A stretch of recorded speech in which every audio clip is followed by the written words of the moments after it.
Now recording. What's going on, everybody? We have Chris, and of course, we have... Oh, I jumped the gun, but it's me, as usual. Just a different voice comes through. I'm like, what the... And that's it. I'm committed to just having a podcast. Some random dude who jumped into our probably public Discord. One of my shitty friends. Well, no, we got me. a lot. Well, good. Maybe you'll have more to talk about than I do. We have some things. We have some things on the agenda today. First and foremost, we should make some little quality of life announcements here. It is a busy office that I'm in today. I have some dogs behind me. I got a fiance behind me somewhere. So if you hear any weird, there's a lawn service outside that's going crazy. Those guys are like shooting leaf blowers and weed whackers into the air. It's pretty wild. So if you hear any unexpected audio issues, just know that this time it's actually not me. All the other times it is me. It could still be you. It may still be me.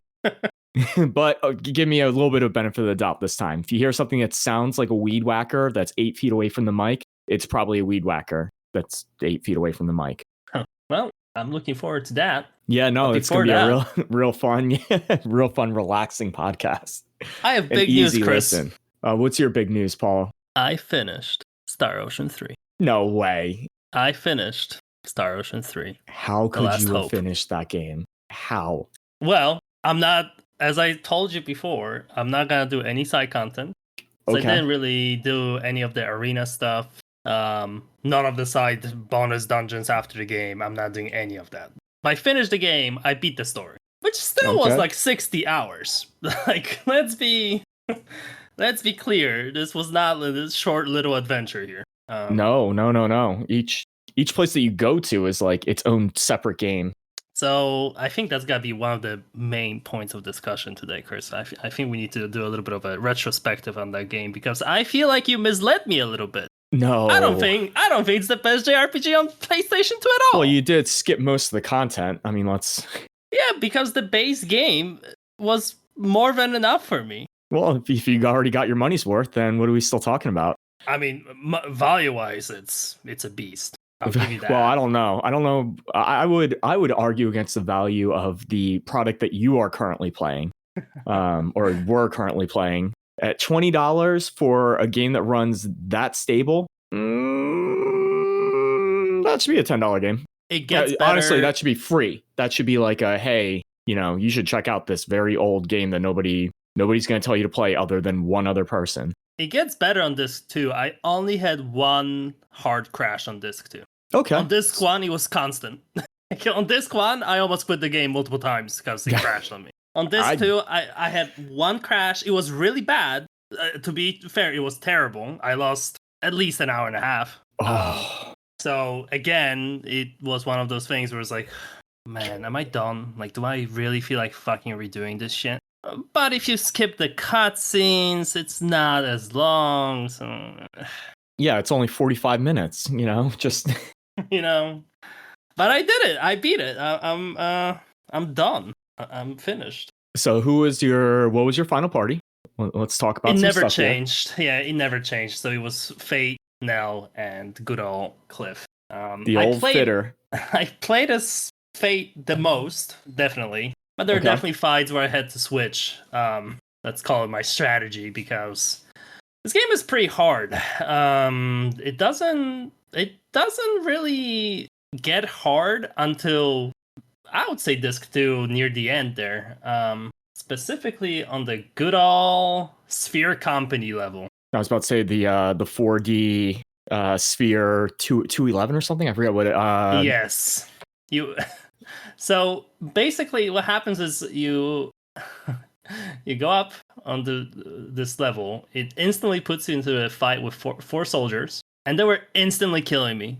And when I say instantly, like there are ranged weapons shooting you, and 2 bullets would kill me. And I was like, okay, that's maybe I'm like under leveled. Maybe maybe I need to farm up a little bit. And I'm starting looking up online, like, okay, yeah, maybe I'm like a couple levels behind, but nothing crazy. Like, definitely not enough where I felt like, hey, I I don't know why it's happening. The battle starts and instantly gives you the screen. Like, they're still saying their opening lines as they're saying their death lines. Literally, I would run towards them, and my running towards them would kill me.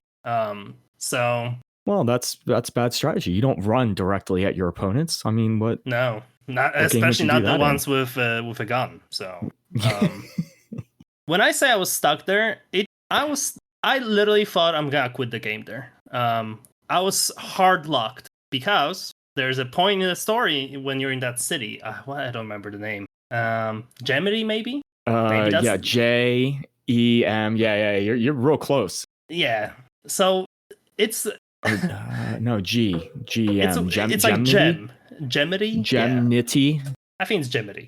But regardless, the point is I was stuck in that fucking city because there's a story event that basically. We'll talk about this, how crazy the story is in a second, because it's ridiculous. This is one of the most ridiculous stories in any JRPG or any game I've seen. I mean, period. I did tell you it's gonna take you for a ride. Like, you left the planet and you were like, "Yeah, I'm out in space." I'm like, your journey is just beginning. Right. So the point being is, I'm stuck in this town. I cannot leave the town because the world is basically gone.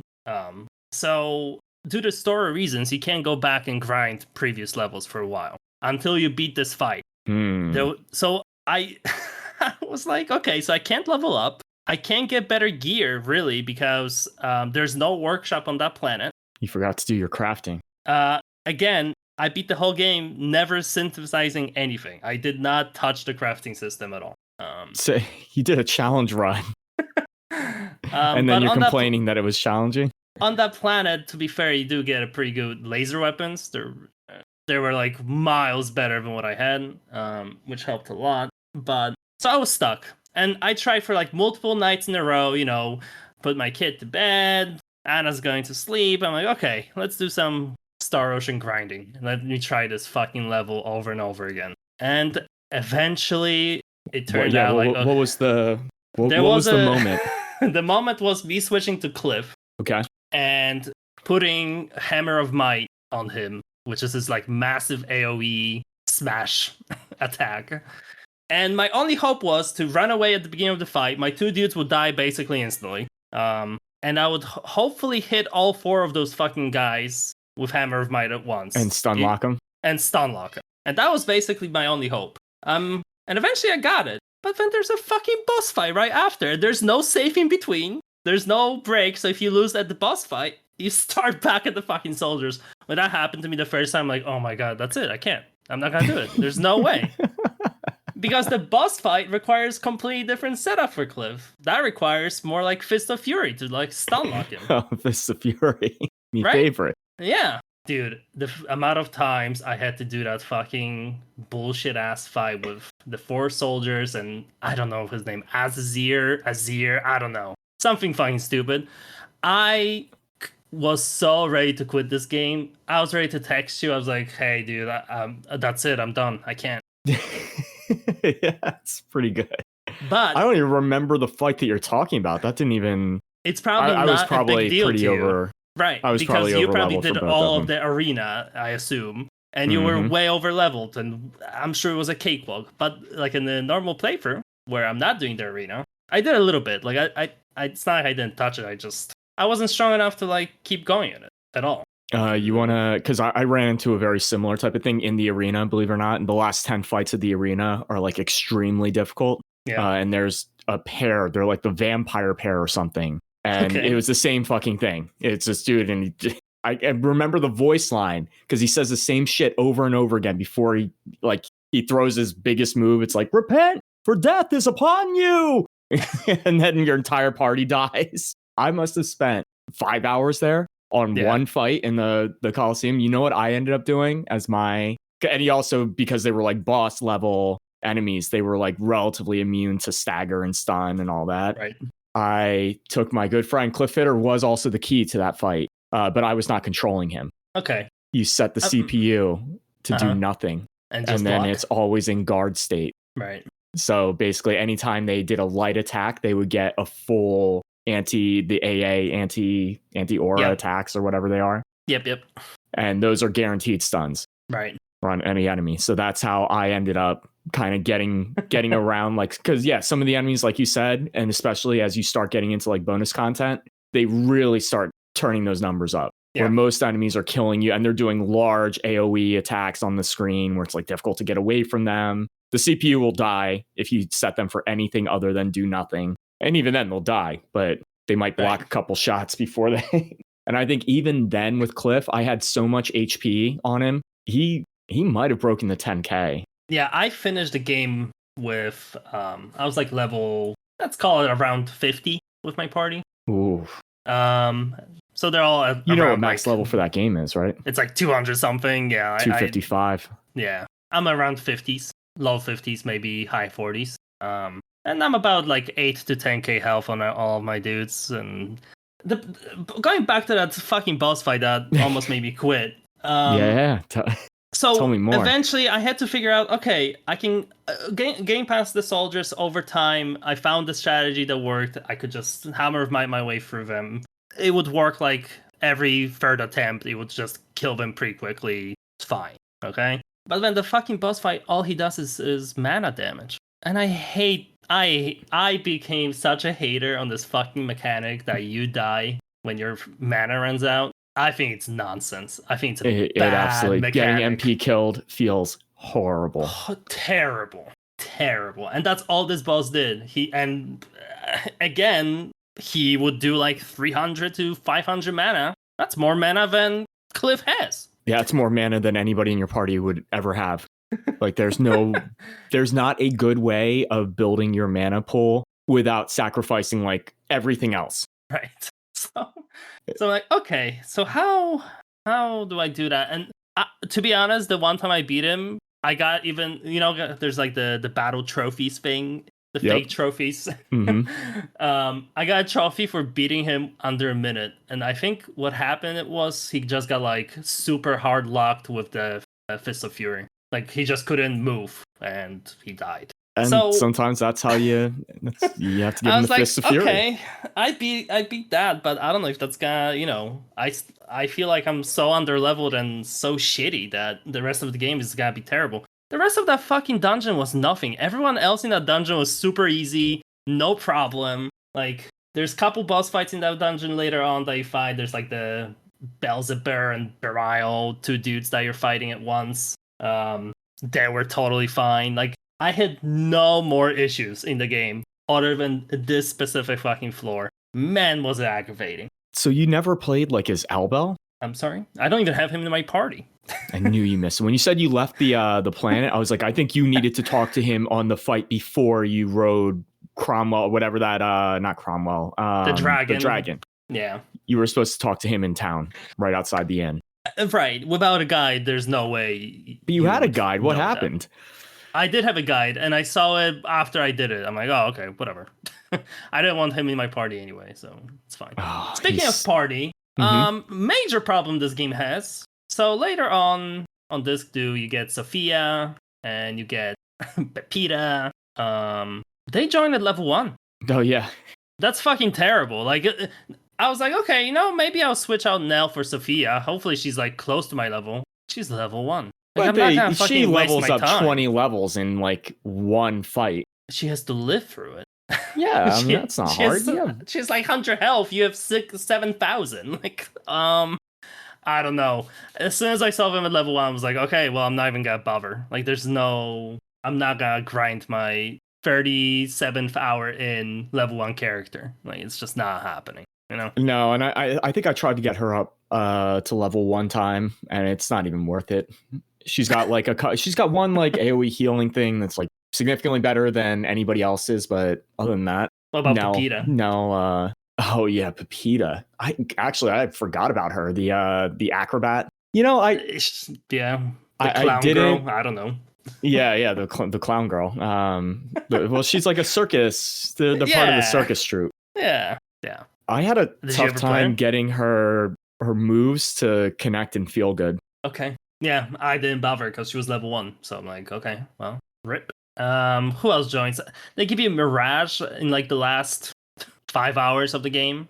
She's a cliff mirror. She's a Cliff clone, right? She's just a Cliff clone. But she comes level 30. So I'm like, guys, why would you do this? Like, why would you not just fucking give me the characters to be semi close to my level? You know, because they weren't fighting and they weren't in combat with you, and you know, neither it's was realistic. Mirage. Yeah, but Mirage is probably, I mean, you saw her fight before. She was killing people in cutscenes and stuff. She's got to be good. Yeah, I think that's trash design. It literally that has to be an oversight of some sort. I don't, you know what I mean? Like to have like random kind of leveling like that. Yeah. But for the amount of effort that goes into the game, you're like, could it be oversight, or is that like, I don't think it could be oversight. Right. It doesn't. I don't think anything was overlooked in this game. They spent so much time on the bonus content. Like okay. I didn't. I didn't. I will not. But the amount of bonus content that I saw that there's possible, I'm like, oh my god,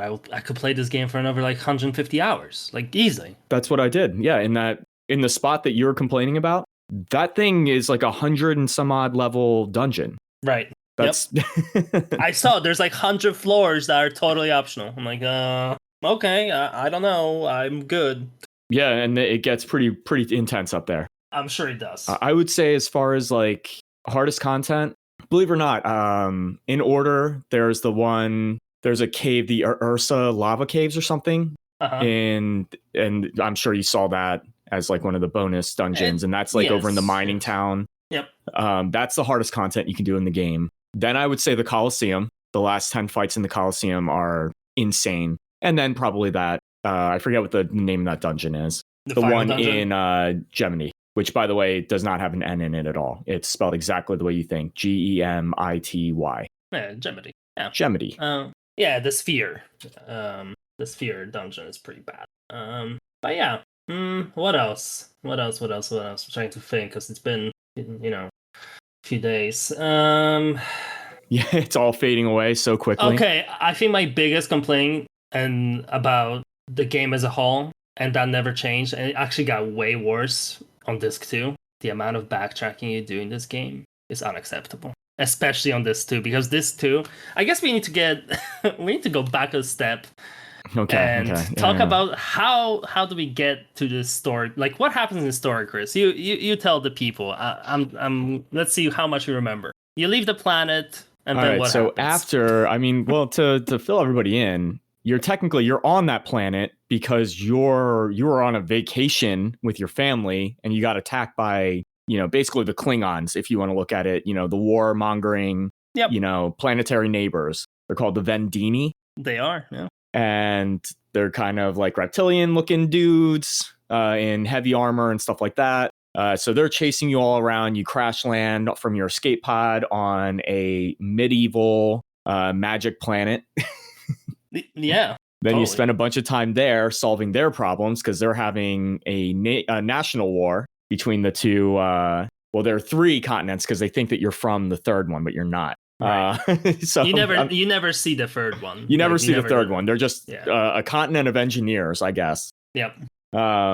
So once you decide that you're actually going to go ahead and build the hyper cannon to fuck the one side up and mount it on a dragon, that's when all of a sudden the sky opens up and giant like mechanized angelic creatures come down to fight you. Yeah. And they're killing everything, and they're able to like phase reality, and their weapons are so then you find out through a recording from your parents that you and your childhood one thing you missed is Faye goes like Super Saiyan. Fate does shoot the ethereal blast and destroys the Vendini ship, right? He does, yeah. He literally just blows it up, vaporizes it.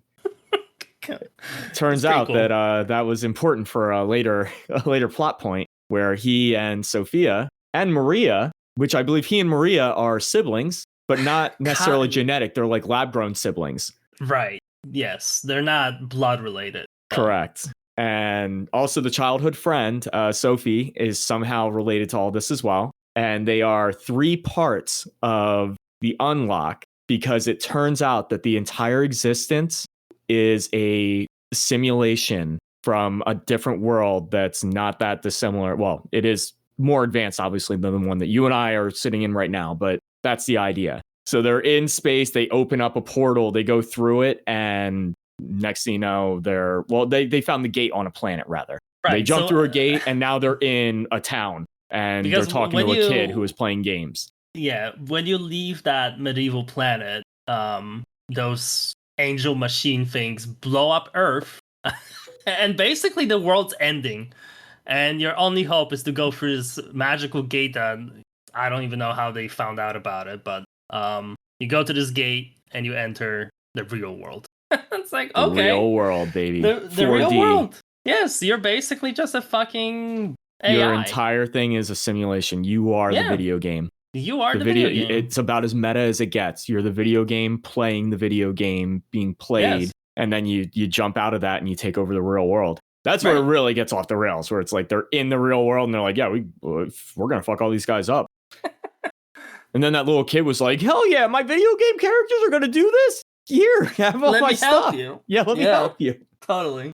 And then What would you do? What would you do if you were playing your favorite, like Dynasty Warriors? You're playing Dynasty Warriors, and Gan Ning jumps out of the TV. I'm probably dead because I can't communicate with him.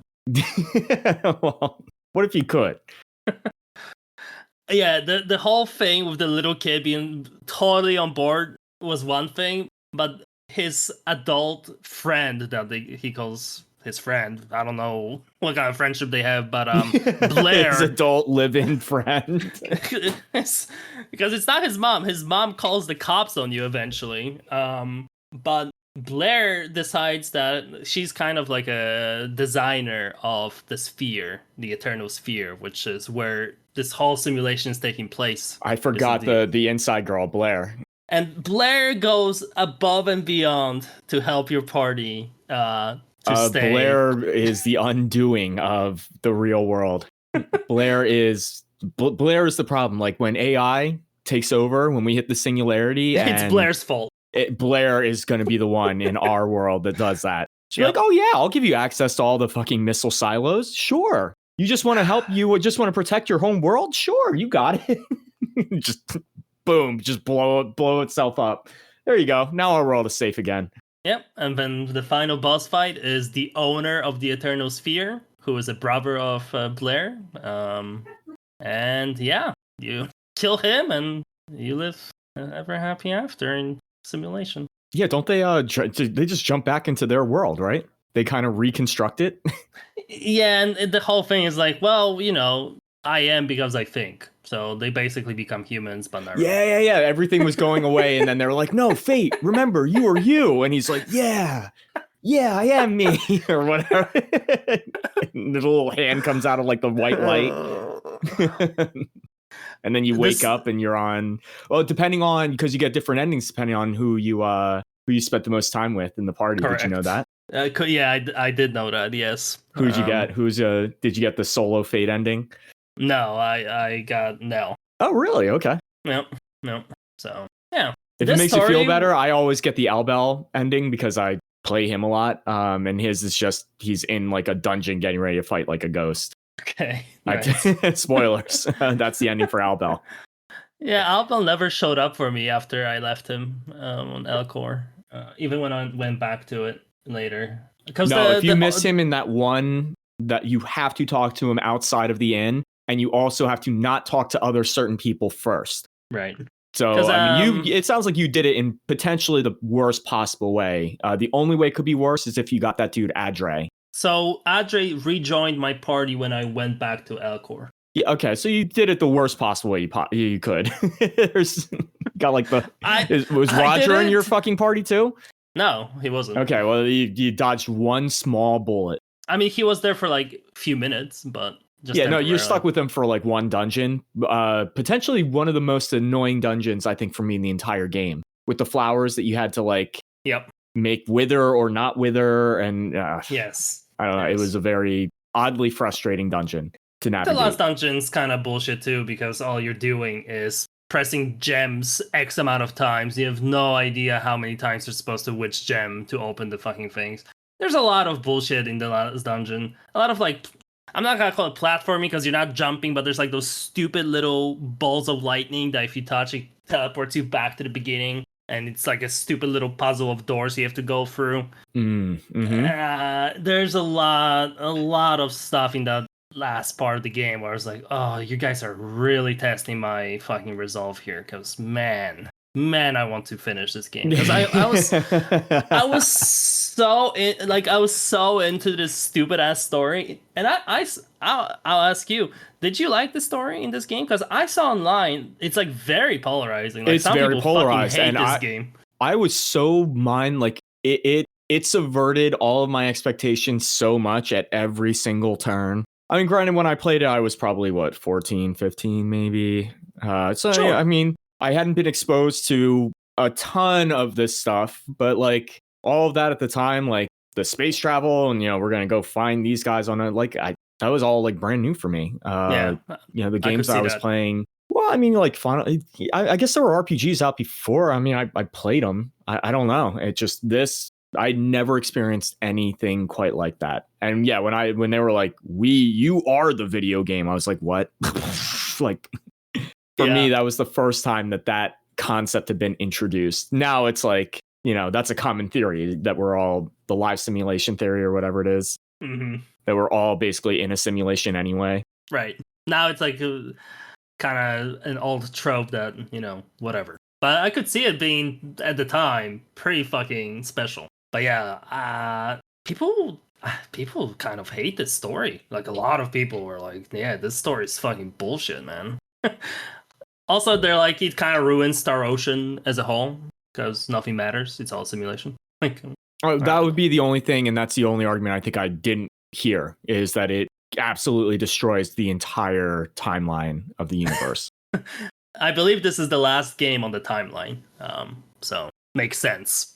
Where do you go after this one? I don't know. You sure about that? I thought the second story is. I'm from what I was, because I was trying to read out. Trying to put them in. Yeah, I mean. And apparently this concludes the timeline. I mean, you kind of break the timeline. You go to the real world, man. That's it. There's no going back from that. Yeah, that is it. That's the one. SD 772 is when the galaxy ended, the universe rather. Right. But that is pretty, I mean, you think about that, and like the enemies that you're fighting were literally computer. That was like Norton antivirus, essentially, is totally what the angels were. Yep. Like, yeah. And you think about it, you're like, holy shit, is that like what it's like inside my computer when I run when I run ad blocker? When I run CC cleaner to get rid of old shit, it just wipes everything away. It's in there battling. It's crafting laser weapons to fight the mightiest opponent of all, because I clicked on that one fucking link in an email that I thought was a legitimate YouTube video. But everything past, like, the Gemini and the sphere, once you can go back to like the Styx planet and you go back to Elicor, all of that stuff was bad, because all you do is you go back to the same dungeons you already did before and you run through them. They throw the same bosses, just beefed up stats that you fought before. Yep. And they still when you reach at some point you have to find like the ID. So basically, to get to the final boss, you have to hack your way to him because he's behind a firewall. And the key turned out to be that stupid sphere that you see at the very kind of beginning of the medieval planet. They have like this artifact and they're like, yeah, we don't know what it is. It's a cool little... we're about to enter the inner sanctum where they say the sacred orb is enshrined. Yes. Another line that I remember verbatim, and I've said.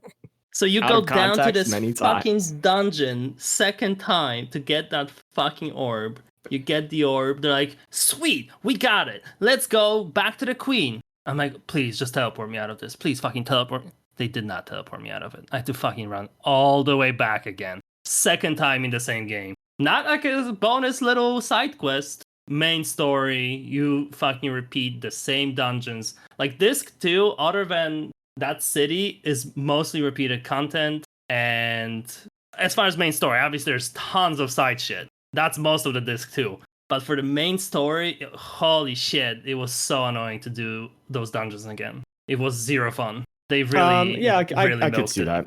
Yeah, I could absolutely see that. And I recall near the end, like, and I'm remembering, I forget which one it was I had to go through. It was like a dungeon in the middle of a desert, and it was like some ruins, and I had to go all the way through it, fight some fucking guard guy, some dude with a sword, and then traverse all the way back out of it. Yep. And it was, they didn't even like shortcut you at the end. No, like normally, you know, you get to the end of it, it's like, oh, and here's where that door that was locked next to the main entrance. Here's that door. We unlocked it from this side. No, they don't do any of that shit. No, not at all.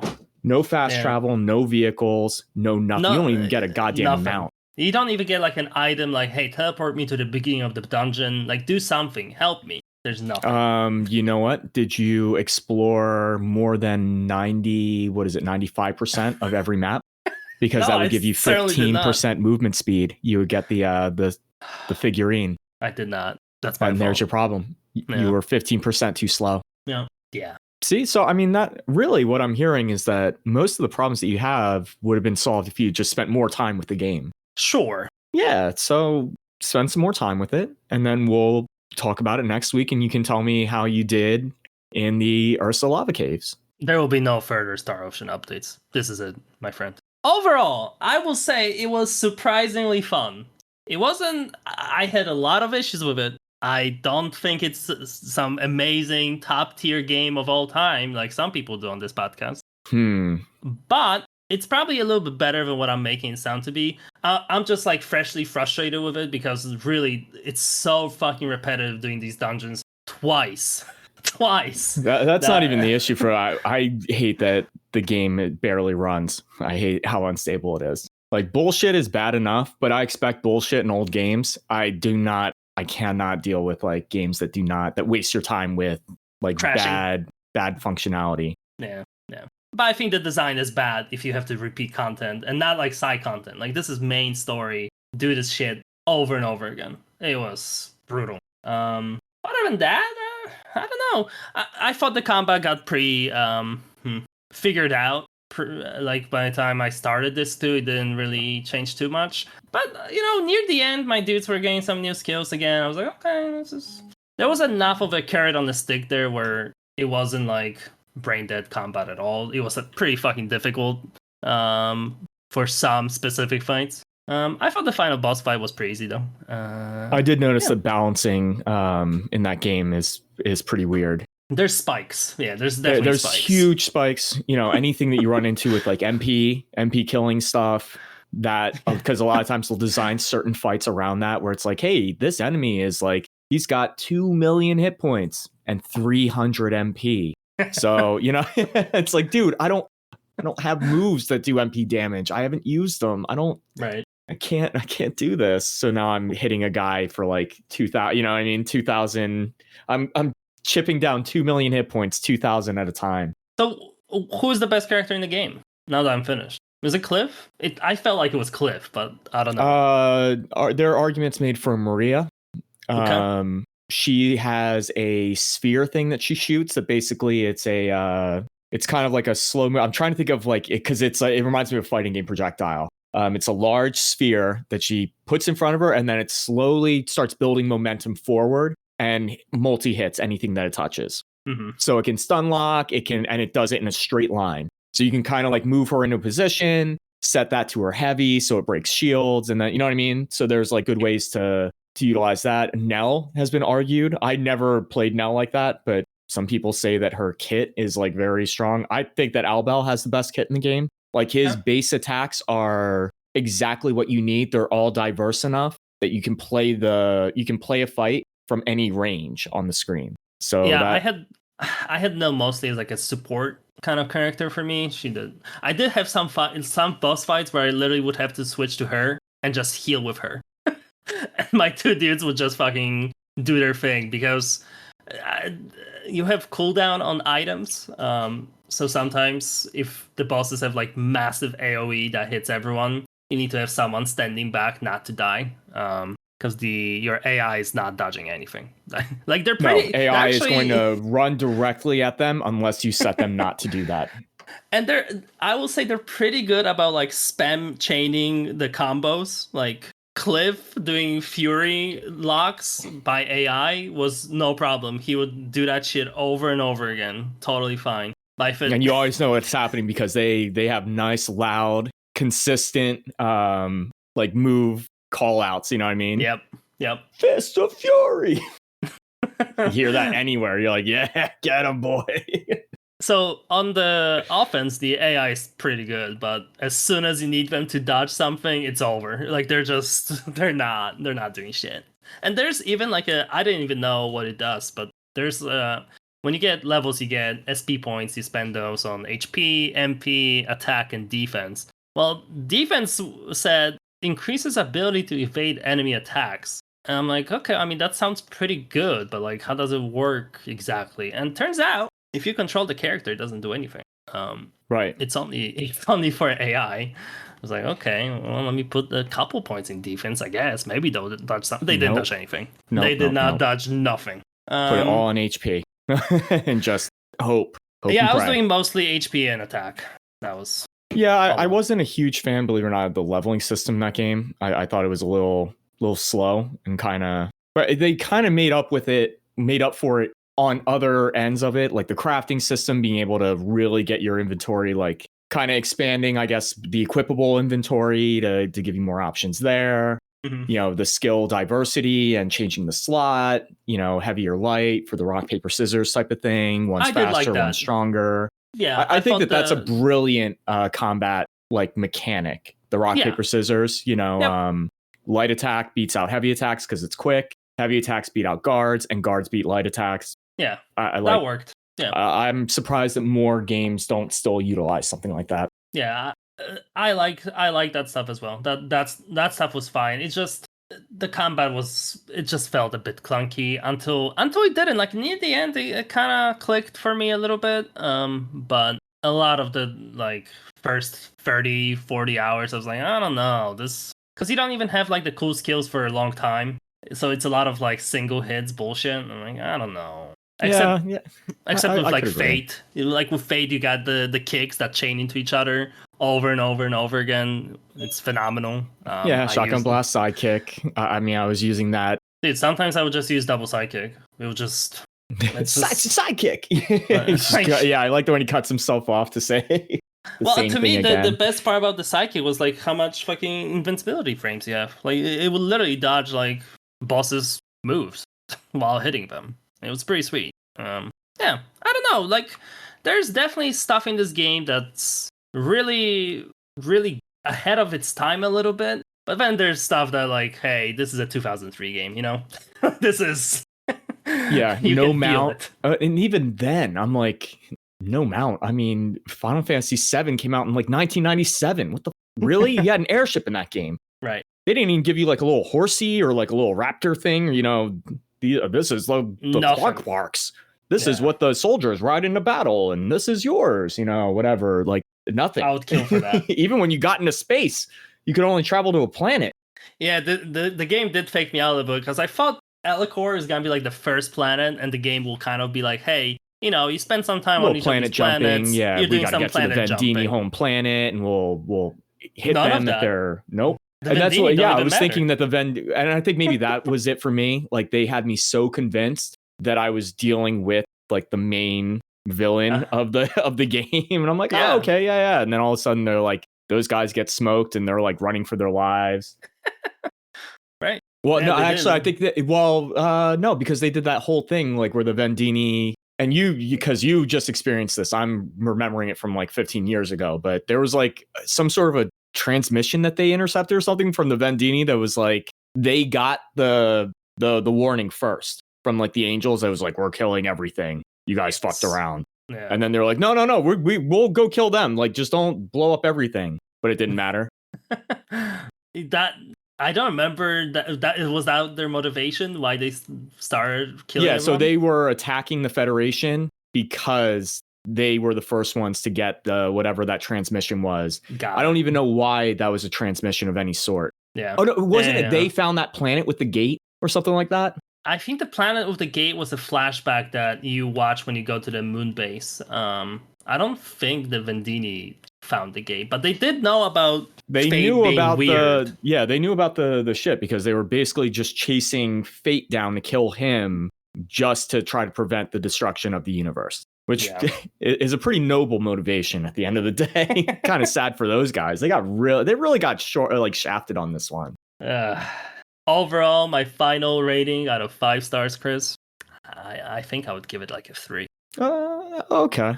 For today, maybe if I played it in 2003, my feelings would be different. But going back to it some of its parts are very, very rough. If you were playing in 2003, you would not have ended before you did all the bonus content. Right. And that would have changed you would be easily at 4 and you would be somewhere between 4 and 5 because you'd be like, some of these were bullshit. Like you would get a lot out of them. That said, I don't even know what I would get out of them if I started playing them today. I don't know how the combat would hold up with a controller in my hands. To me, the combat just it wasn't good enough. I wanted stuff to be more like juggle combo stuff, and it's sometimes it would, but like not smoothly, not in the way you would want it to be. You learn the timing with Fate to get the knock up into the sword stab. Yep. But to be honest, half the time that would get you killed because you couldn't cancel the animation. So like if you knocked them up in the air, sometimes that hit would be what puts them into an attack animation. And they'd be flying up in the air and you would see like the red ring around them as they're charging an attack. And you're realizing that you're about to do the sword stab. Yeah. And the stab goes in and he's still charging that attack. And you're like, I'm doomed because he has to sideswipe. Yep. And by the time the sideswipe comes out, you're taking the big hit. And I stopped using that. Right. Symbology is also pretty bad. Symbology is terrible, which is why I never used Nell, Sophie. Mirage had better symbology than Cliff. And Cliff, I don't think Cliff has 0. Cliff doesn't have any. Yeah, correct. Adre was another one. He has symbology and he sucks. Yeah. All the magic characters, which I wasn't mad about at all because I was not a big fan of playing like the spellcaster in video game. You want to play like the main guy. You want to play the sword guy that's hitting everything. Right. You don't need but the main guy, like Fate, gets a lot of fucking symbology. Like even Fate's near the end of the game. I would say that the way that the combat works, especially if you get a chance to play with all the characters and you spend a little bit of time with them, you realize that it's actually pretty well balanced. Like Fate is very balanced. He doesn't have anything that's like too rangy. Like Maria can shoot enemies across the screen with no commitment, but he also doesn't have he doesn't have a ton of safety, but he has just enough to kind of be, you can like dip out of stuff. He's got the sidekick, like you said. Then you have like a Maria who's like full range character, but she doesn't do as much damage. You have Cliff. I really thought about Maria being my party for a while, and when she joined, she had the power up symbology stuff, which was really nice. But she herself for me wasn't doing enough. That was my issue. Yeah, I feel like there are ways to like work her kit to get like that orb thing to do good stuff for you, and I was not very proficient at it. Cliff, the way I played him, because he's so stubby, literally just tap X because you can, if you like feather the timing, he'll just like bling, bling, bling. He'll just keep jabbing them over and over again for a ton of damage. Yep. And it's extremely safe. You know what I mean? It's barely using any fury. So you can like get a good anti-attack aura or whatever with it. Albel was like in between. Roger was a joke. He was like slow and stubby, which is like bad. Did Albel kind of play like Fate or not really? Albel was pretty close to Fate. I would say the key things is that his long light attack was a blade wave that he would kind of launch. So even if the enemy reflected it, he wouldn't get hit, which is very nice. Yeah. And his long heavy was probably the coolest thing in the game. He would start dashing side to side towards the enemy, like doing sword swipes basically, until he reached them. So if you selected the furthest enemy and went to long attack them, you would hit the enemies on the way. And it could also launch. So he had like some pretty good stuff. His kit was really fun. And his short X was a running sword combo. So you could like stun lock enemies until you ran out of fury. But again, all these things, I'm making it sound like the guy's invincible, but once you start getting up in the difficult battles and all that, some of the shit goes away. Like it doesn't matter how quick he is if they can kill you in 2 shots. Right. Yeah. So the game did find ways of keeping it fresh, I would say, in combat, so that I never felt like I was wildly overtuned. Anytime I started to feel that way, I would run into a battle, like you said, with the 4 guards, and you're like, what the fuck is going on?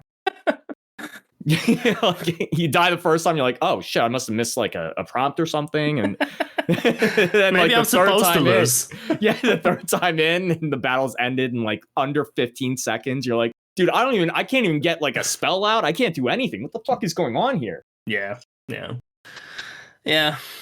I think that's my Star Ocean. What did you think of the wrap-up. bonus system in that game? I liked the triple XP. Yeah. That was pretty nice, except I didn't realize how it works. Like, I thought it's just kind of random once you fill the meter. Random. Nope, it depends on which move you fill the meter with. It depends on what the only on the final move. Like, it's the final hit. The final hit. Whatever the hit is that puts the bar at max is what you get. And I believe it's short, heavy. It's normal attack that gives you triple XP. Oh, really? Just a short light? Just a normal attack. Okay. Yeah. Well, don't say normal attack, because you have light, short, and light, long, and then you have heavy, short, and heavy, long. Right, but I'm saying you cannot use any skill. Like, it has to just be a normal hit.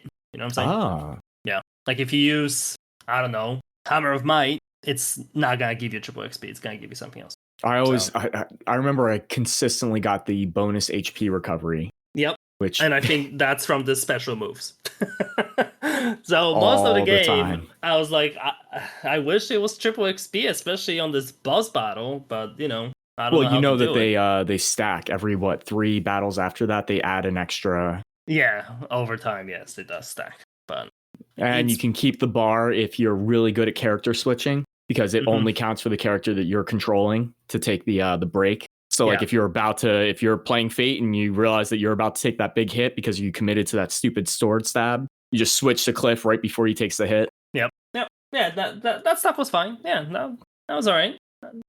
I did like that they had ways of making it a little bit more advanced if you wanted to. I would have liked there to be more combat options, kind of like at the baseline, I would say. Maybe a couple more special moves would be nice. Some ults, maybe something, like Tales of style. Yeah, another an over limit bar or something to work towards, where you can, maybe your teams have a different attack that they can use depending on who's in your party, Chrono Trigger style. Absolutely. Yeah, it should have that.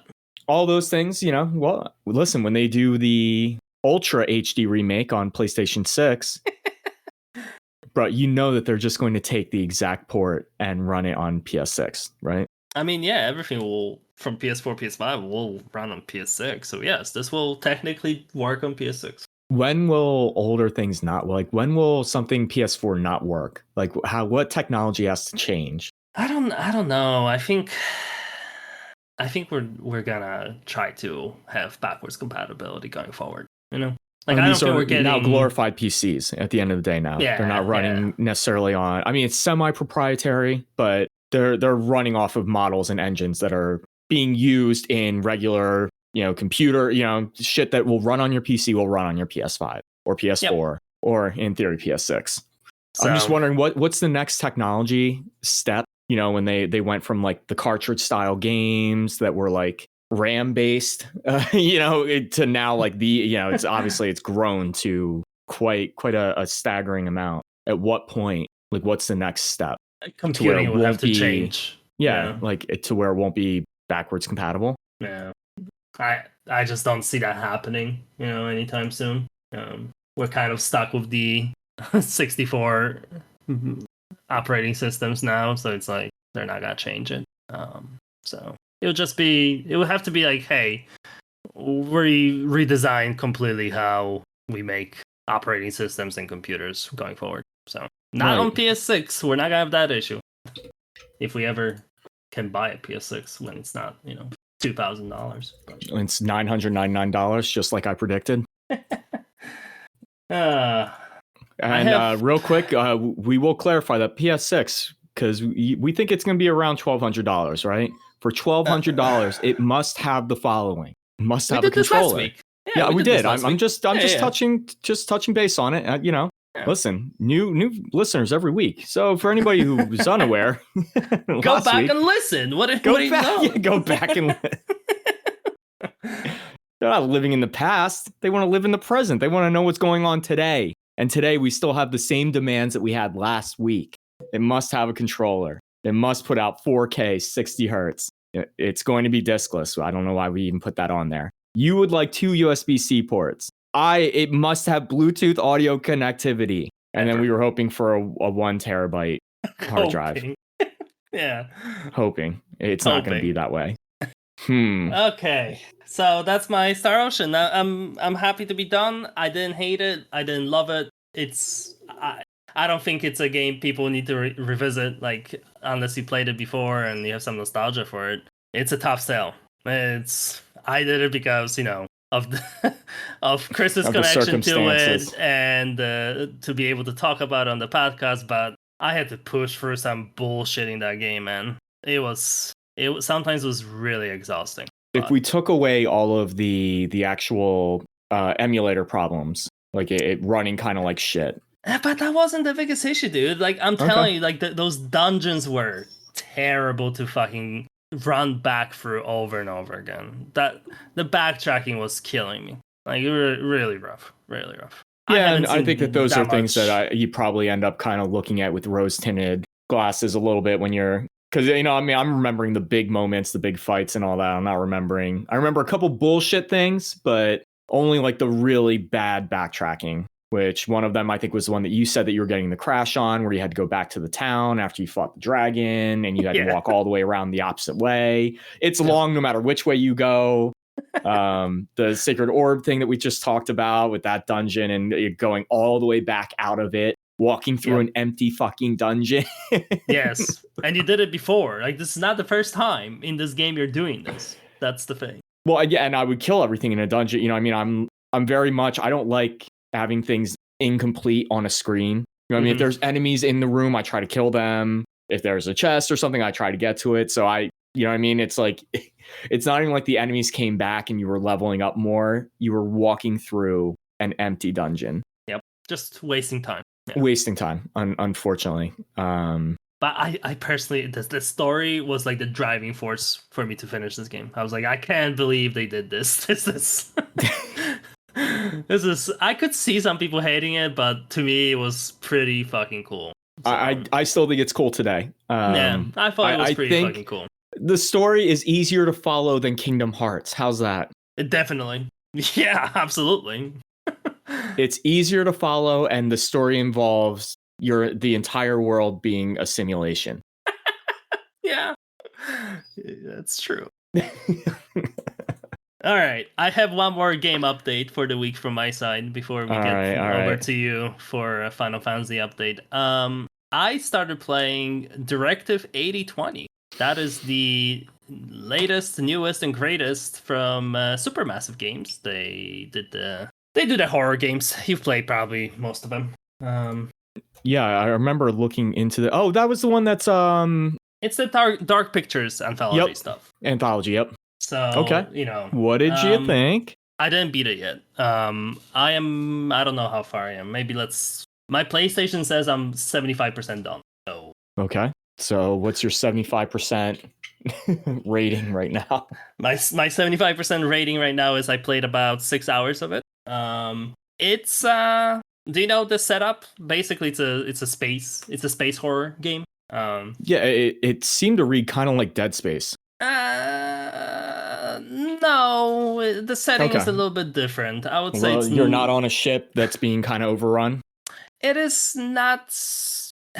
I don't want to spoil everything because the only reason to play these games is to see the story, right? But basically, you have 6 characters you're trying to keep alive as usual in these games.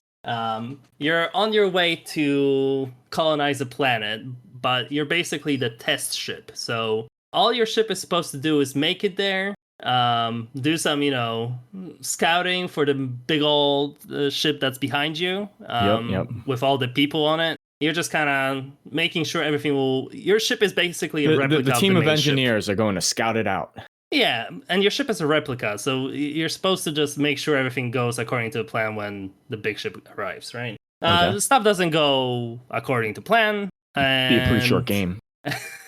And there's like these two people at the beginning of the game that they kind of maintain the ship. Everyone else is in like a little cryo chambers asleep, right? Okay. Because it takes I don't know how many years, but maybe like 9-10 years to fly to this planet. And they end up having to wake up the main crew because shit goes bad, right?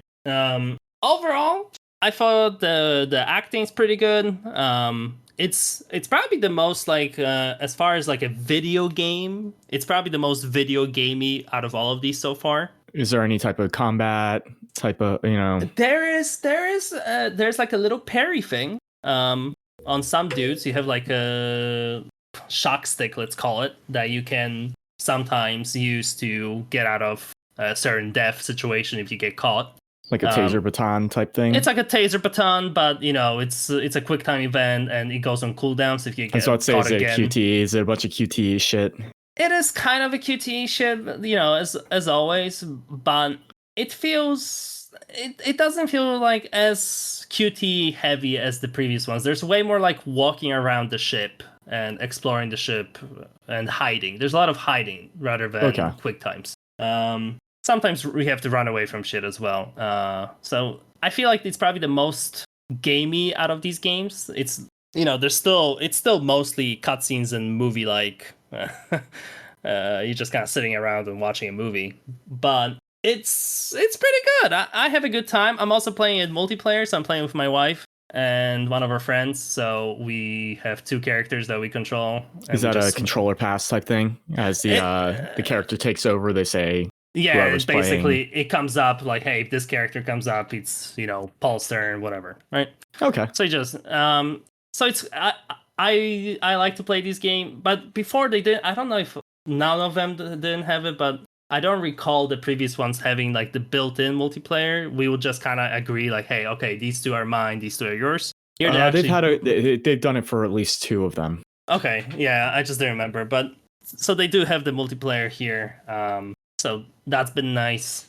So far, none of our crew has perished. At 75%, nice. That's not too bad. Although I think those games, they kind of they front load a lot of like scenarios where even if you fail, it just kind of keeps you close to it. Like, oh, close call. Wow, you really should have hit one of those 8 fucking prompts. They also added like a rewind thing. So you can play it where, hey, if you hate something that happened, you can do a rewind. Now, I didn't want to play with any rewinds, but is it like a certain amount? Like you have tokens that you can. There's 2 settings. So there's a setting where there's 0 rewinds, everything's final, and that's how I wanted to play. But my wife was like, "Come on, like, you know, I don't want to die to a stupid QuickTime event if I'm not paying attention or something." I'm like, okay, how about we'll make house rules? So the house rule is you cannot use them and she can. No, you can only use it once per character for the whole game. Oh, okay, yeah. I'm surprised they didn't have that built. Well, I mean, I guess at that point you might as well just make it the permadeath mode.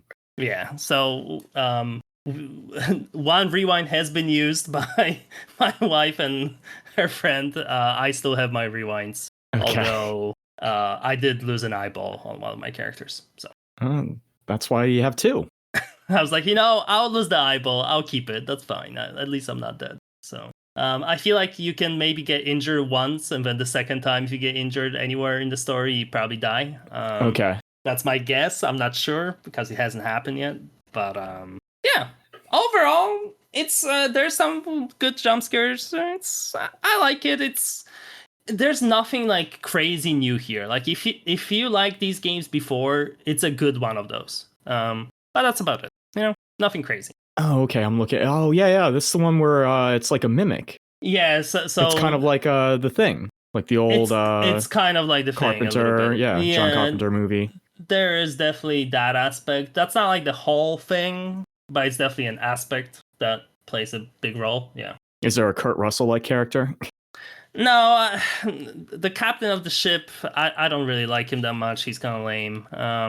I don't know. The characters are like, you know, they're always kind of the same, where you kind of hate some of them are okay. Yeah, I don't want to spoil too much because again, the game is kind of new. It's not super new, but I'm pretty sure it came out this year. So of the 6 crew members, how many do you end up kind of piloting through this? All 6. Oh, okay. And then the mimic can imitate anybody or only dead people, or no. Is that spoilerish? It's a bit spoilers, but also not really. Basically, there's not necessarily like one monster thing, you know?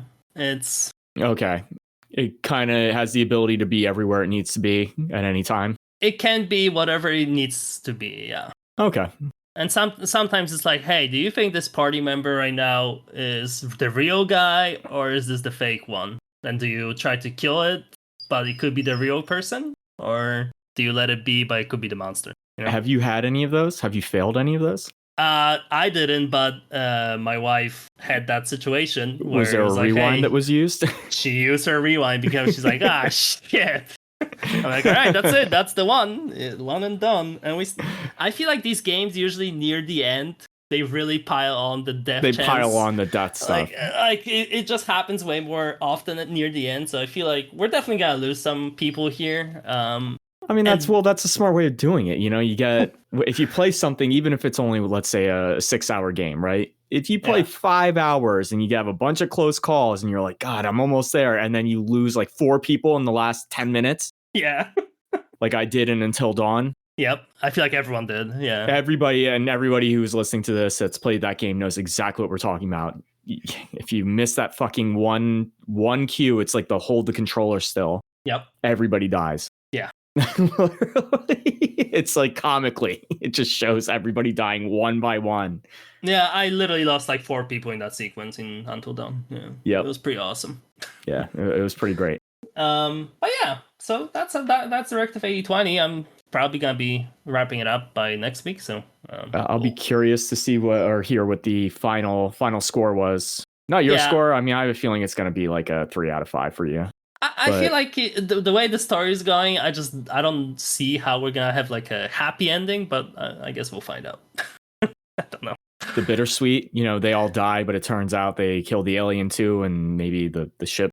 Well, because sometimes, again, I think there's quite a bit of branching in this one, and you can see they have like the turning point screen where you can kind of see where the story can branch off based on what you did or what you didn't do. And eventually, like all of these games, it kind of leads to the same path over time. But how you get there is, I feel like, can be drastically different. So I don't know if we'll see if I have the want to replay it to see like the other paths that I could have chosen.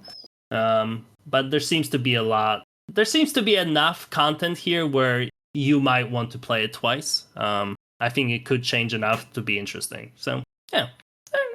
It's good. But again, I'm a little bit biased because I just like these games, and I think as like a multiplayer experience, like a local co-op, it's really fun. It's a good time. I mean, that's kind of, to be honest, I assume that's how most of the people that were playing these games were playing them. I think that these were probably got popular from like stream players and all that. Yeah. When we played them, that's how we did it. We were like, it was just house rules.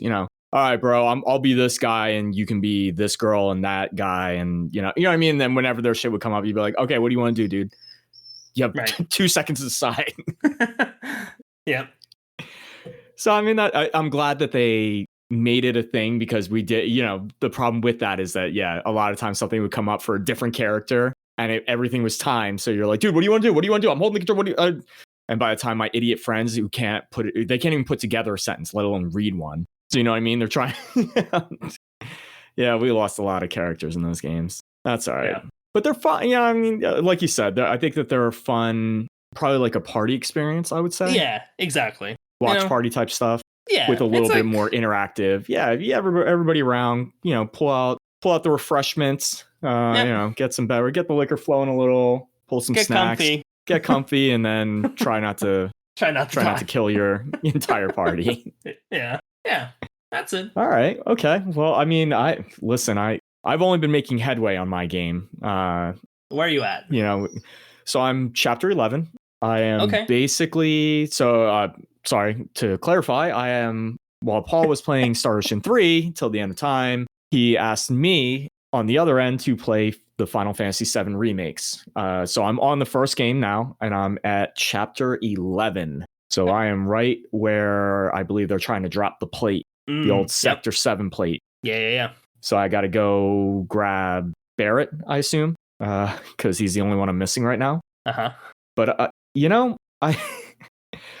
I also, and this is probably also why I'm not shitting all over you too much for your experience at Star Ocean, and you being like, yeah, dude, it's just too much and just kind of time sinking me, and I'm like, this game is doing the same shit, but I'm playing like a modern game, dude. I'm like, I just had to do the Sector 6 slums where you have to do the whole thing with Cordeo and all that. Oh, like the cross-dressing stuff? By the way, I was a huge fan that they just put it in the baseline of the game. I don't know if you played the original Final Fantasy VII, but that was one of the joke options. Like, it started as a joke option, essentially. Okay. They were like, who's going to go infiltrate it? And you had like Cloud, or you had Tifa, Aerith, and then Cloud was like the third choice. Nice. It's like you pick one of the two hot chicks to go do it, or we could dress Cloud. up the main character as a girl and send him. Yeah. So of course, everybody picks that one. And I loved that they just literally, it's Cloud looking like Cloud with like two braids on. Yep. And everybody's like, hey, Toots, you look kind of familiar. I'm like, dude. Yeah. Like, I love that. Yeah, the glasses disguise. You know what I mean? Like the Clark Kent. Yeah. Like, I don't even know who that is. He puts on his normal clothes, like, oh my God, it's that swordsman from earlier that defeated everybody in the Colosseum. Right. I would say that I'll be very glad to be done with this portion of the game. Okay. Of just walking around and doing a lot of, what I realized one of my least favorite things is when the game will not let you move quicker to a destination. When you already understand what you need to do. Yep. And you got some fucking dipshit in front of you mouthing all, oh, we got to go over here and we'll grab the gill monster, whatever. And he's carrying on. And you're like, dude, just get out of my, like, I know where we're going. Like, I know. Yes. Yep. Put me in, coach. You're not going to be in my battle party. I can just go ahead and take care of this. I'll meet you up there. Nope. They will not let you do that under any circumstances. And like the further you get away, it slows you down. I don't know if you noticed that. It like does, if you try to get absolutely. too far away, it'll slow you to a crawl. Mm-hmm. So you might as well just walk back and talk to Aerith about flowers or whatever the fuck she's talking about. Right. Which I guess is a little bit of, it's just me kind of hating a little bit because they're doing a lot of the setup stuff now. I'm just like, I've already been here. I know the connection of these characters. You don't have to really sell me on it. Yeah. I know that Cloud and Aerith have a thing, and it's cool. We don't have to spend too much time here. But I guess, we're also talking about a game that's 20 years old. Right. That most of the audience that's played this one, or I'd say a large portion of the audience, maybe not most, but a lot of them have not played the original. So this is their first.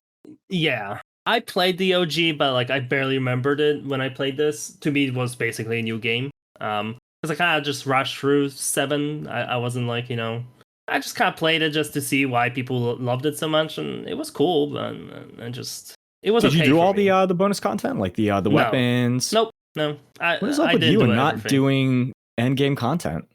It just depends on the game, and the older the game is, the chances of me doing it are way lower. And in OG 7, again, I played it years and years later, right? So like it wasn't.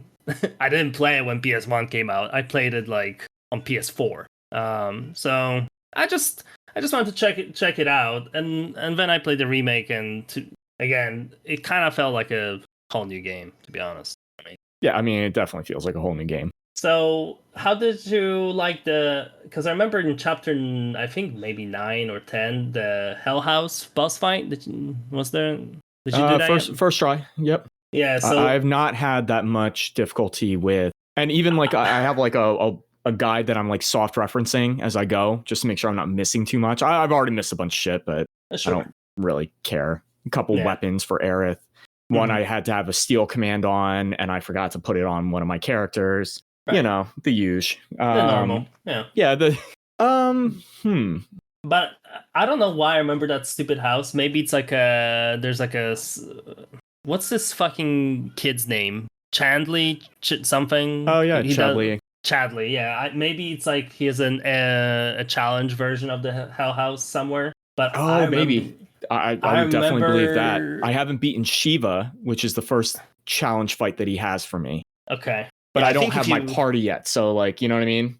yeah, I think once you beat her, you get her as a summon. I'm pretty sure. So, but yeah, I think maybe the house on like the hard mode where you can't use potions. For some reason, there was somewhere in that game where this fucking house kicked my ass so much that I still remember. Okay, so I it will was. say that I did have to use, and I've been trying kind of as a self-imposed thing to not use too many items. Like, I'm trying to keep that pretty light, just so I'm getting to experience the battles as they're intended or whatever. Yeah. Really just ethers. I had to use a couple ethers. I haven't equipped my characters correctly yet because my party isn't assembled. This is like my least favorite part of the game. I'm literally, dude, I was sitting there. It might have even been last night. And I'm going through and I'm doing the Cordeo shit. And I'm stuck with that dude. He's like, yo, bro, we're going to go save Tifa right now. And I have to follow this guy to the end of town. And I'm like, my fiance said, I'm just pathing with him towards the other side of town. And I look over, I'm like, why haven't they fixed this yet? Like, why do I have to deal with this? Like, you know what I mean? Isn't there a better way of ingratiating you to your characters or somehow, you know what I mean? Yep. I get it. And I think part 1 has the most of this, where there's a lot I have been reading, because after I played the I was curious if there was any controversy over, because I did the cross-dressing thing. I'm like, wow, they just put it in the baseline of the game. And I did like the full dance number and all that. I'm like, I thought the dance number was pretty fucking cool. There's going to be some people that are pretty mad about this. Oh, come on. The dance number was sweet as shit. Yeah, it was pretty good. No, listen, I'm pretty comfortable. You know what I mean? Like, I'm not that guy. I can right. Like, I can appreciate a good, well executed, you know, well, even if it's like a joke or it's a weird, goofy, you know, subversion thing. It's goofy, but it's good. It's good. Yeah. It's well made too. Surprisingly, probably a decent amount of budget went to making that entire scene. I mean, I was like the choreographed dance number. Yeah. Those are notoriously difficult to animate. So, you know, obviously they put the effort in, and I wasn't complaining about it, and I did not have these feelings, but I immediately thought, I was like, there's got to be some people that are like real old school or real whatever conservative. But they had an OG game, so like, why if they removed it, I think that would be more bullshit, because then people would be like, oh, they're censoring it, you know? Well, in the OG, it was an option. You chose who you infiltrated with. But don't you choose who you go with in this one? I think you choose. Don't you choose? No. They you all can choose whether you go with. Maybe it's just outfits or something. I don't remember. Well, there's a side quest that I did not do. It was like get 9 dresses or something for Cloud. So maybe there's a way of like upping his thing. But like, I mean, spoilers. You know, all 3 of them were chosen, and Cloud was chosen. So, right. I did not have any prompts that would have influenced that. Yeah, I think that's right. Yeah. Okay. And granted, it was, you know, this was a much shorter mission in the original game, by the way. You know, the first like 3 or 4 hours of the game were spent in Midgar, not 30. Yeah. So they're really dragging some of this shit out. So, you know, it was more of a kind of a throwaway line, like, who's going to do it? Who's going to infiltrate, you know? And it was just kind of like, yeah, we should send the girls in because they'll have the most success rate. Or we could send in Cloud in a wig. You know, that was like fun and funny. So I guess I was just surprised that they put it as the mainstream way of doing it, and also tied it in so that they all ended up being there. So they eliminated, I guess, the choice and just tied it all together. I think they've done a really good job at tying some of the stuff in, to be honest. Yeah. I don't know how I feel about the ghosts as much. I did the haunted train yard as well, which is right after all that stuff. Yep. That's mostly ghost stuff in that. Yeah, area. And I was like, what the fuck? That is not a real dungeon from the original game. There is no train yard of any sort in the original game. And there's no ghosts. So there's no ghosts, yes. And there's no ghosts. Yeah. I think, you know, there will be more stuff with the ghosts. It will at some point maybe make sense, maybe not. I'm not too mad about it. To be honest, I thought a lot of the things in the original didn't make sense. Sure. So I'm fine with them if they want to just kind of smooth over some things. Think about it. This is a game that they wrote not knowing it was going to be the biggest JRPG of all time or whatever, you know, back in the day. So there are probably some gaps. Yeah. No, I agree. Is the combat getting better for you? Do you have more skills now? Is Garrett not as shitty, or do you don't have Garrett? I don't have still? Barrett. Barrett, sorry. Which is the most frustrating part because when I told you that I was playing, I was like, yeah, I think I'm going to use Barrett because I want to get used to his kid. I want to try something new. I don't want to use Cloud. I didn't like the way Tifa felt. Still don't like the way she feels. Aerith is very effective, but I think that that's by design. So I had her, and I feel like all the enemies in the last 2 dungeons I fought are very susceptible to her magic attacks or whatever. They usually do that when they give you the party member, she feels really good to use. Yeah. So yeah. I've been using her like to auto attack because it's the most effective thing right now. Like that cannot be the way it's going to be. Yeah. She I like playing as her as well. She gets some pretty crazy skills eventually that help with ATB a lot. Like she kind of breaks the game a little bit there. But yeah, no. I was about to say, do they get haste or anything like that? Is that a thing in this game?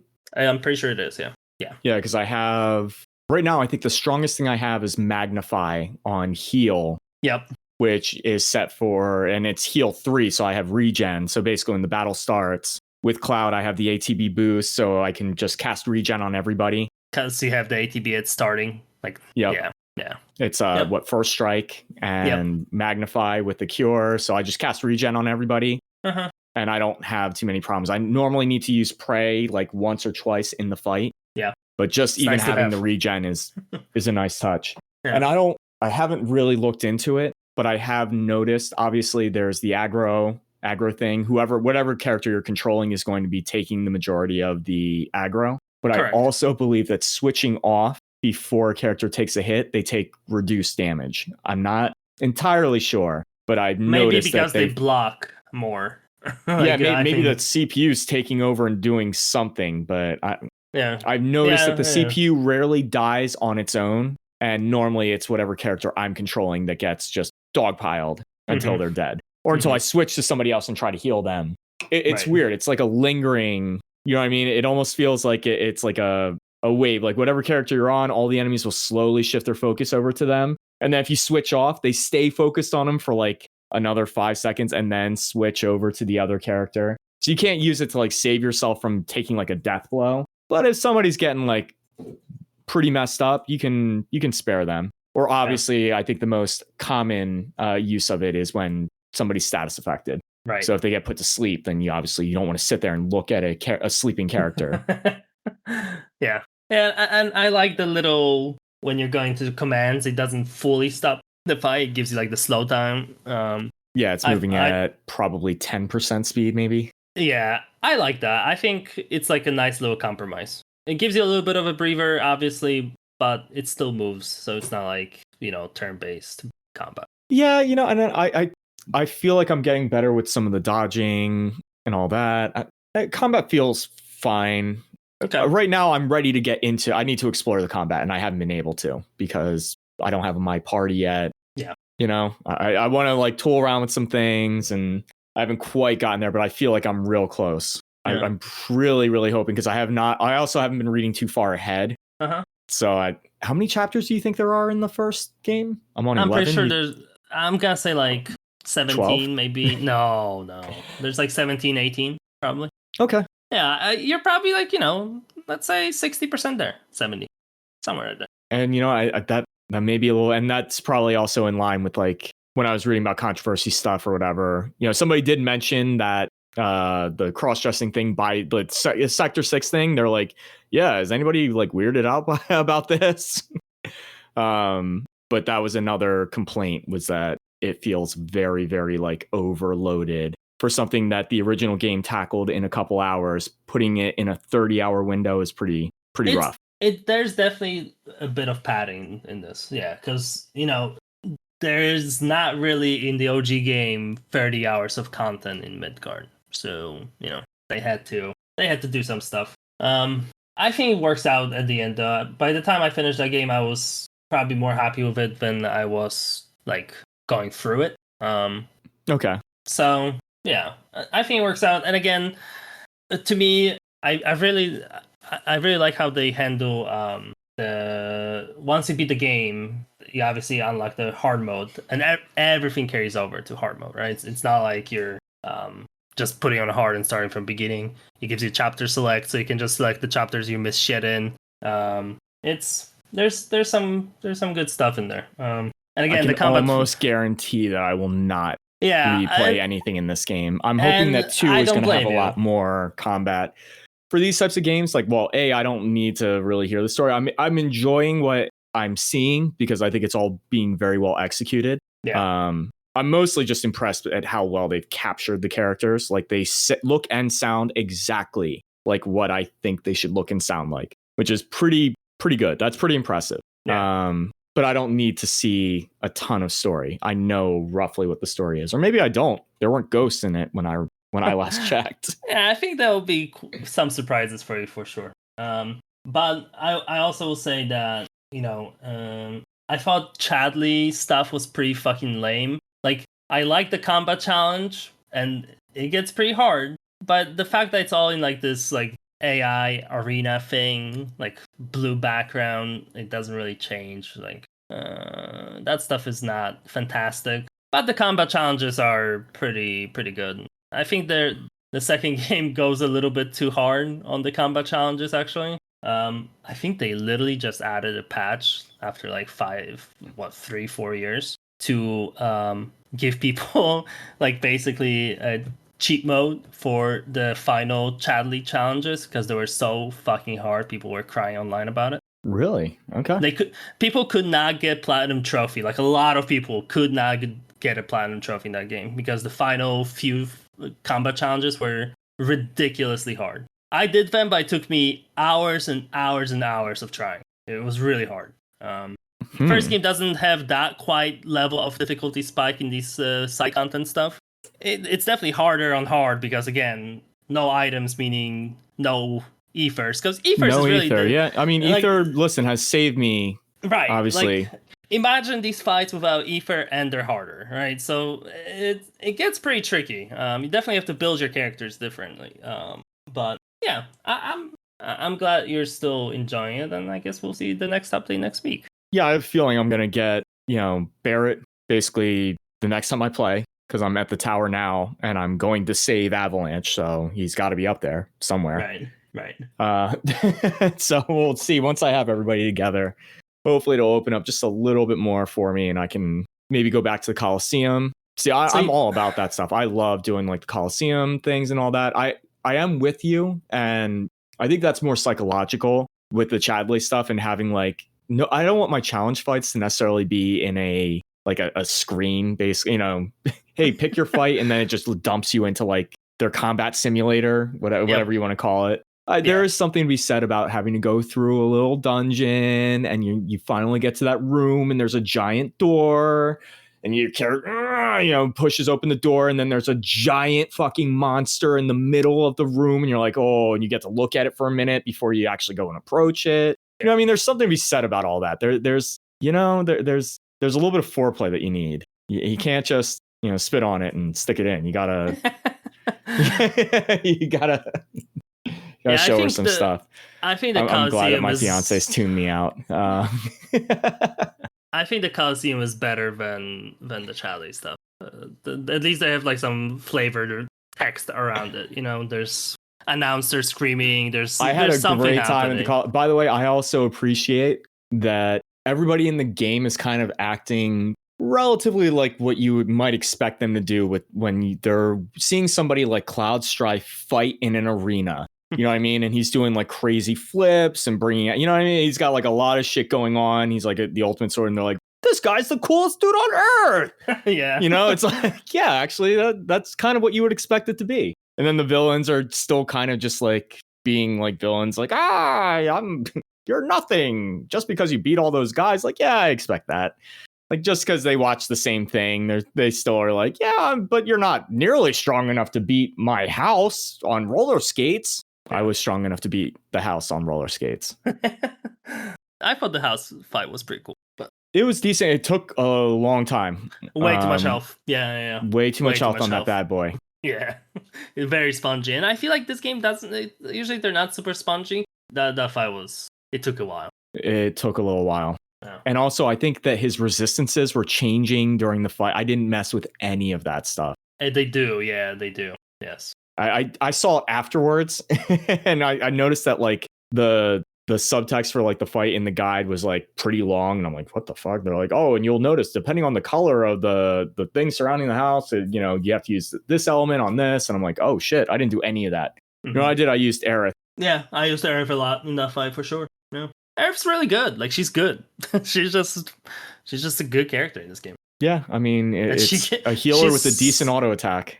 Right, and like I don't know how, again, because it's been a while, but you know the weapons give you the new skills, and some of those skills are really like altering the way she can output damage, like big time. I think she starts with like the little familiar thing, which kind of sucks. But there's a lot going on there. Let's say I don't even have a familiar thing. What do I have? I think the only damaging output I have on her is like Storm Surge or something, where she just slams her staff into the ground and does around a nice little AoE around her. Yeah. So I'm sorry. I just got one on one of her weapons that's basically a light laser. I forget what the name of it is. It looks like a Dragon Ball Z move. Sure. What was that one? You know which one I'm talking about? Frieza had it. The laser out of the finger. It's like that. Yeah, it looks really cool.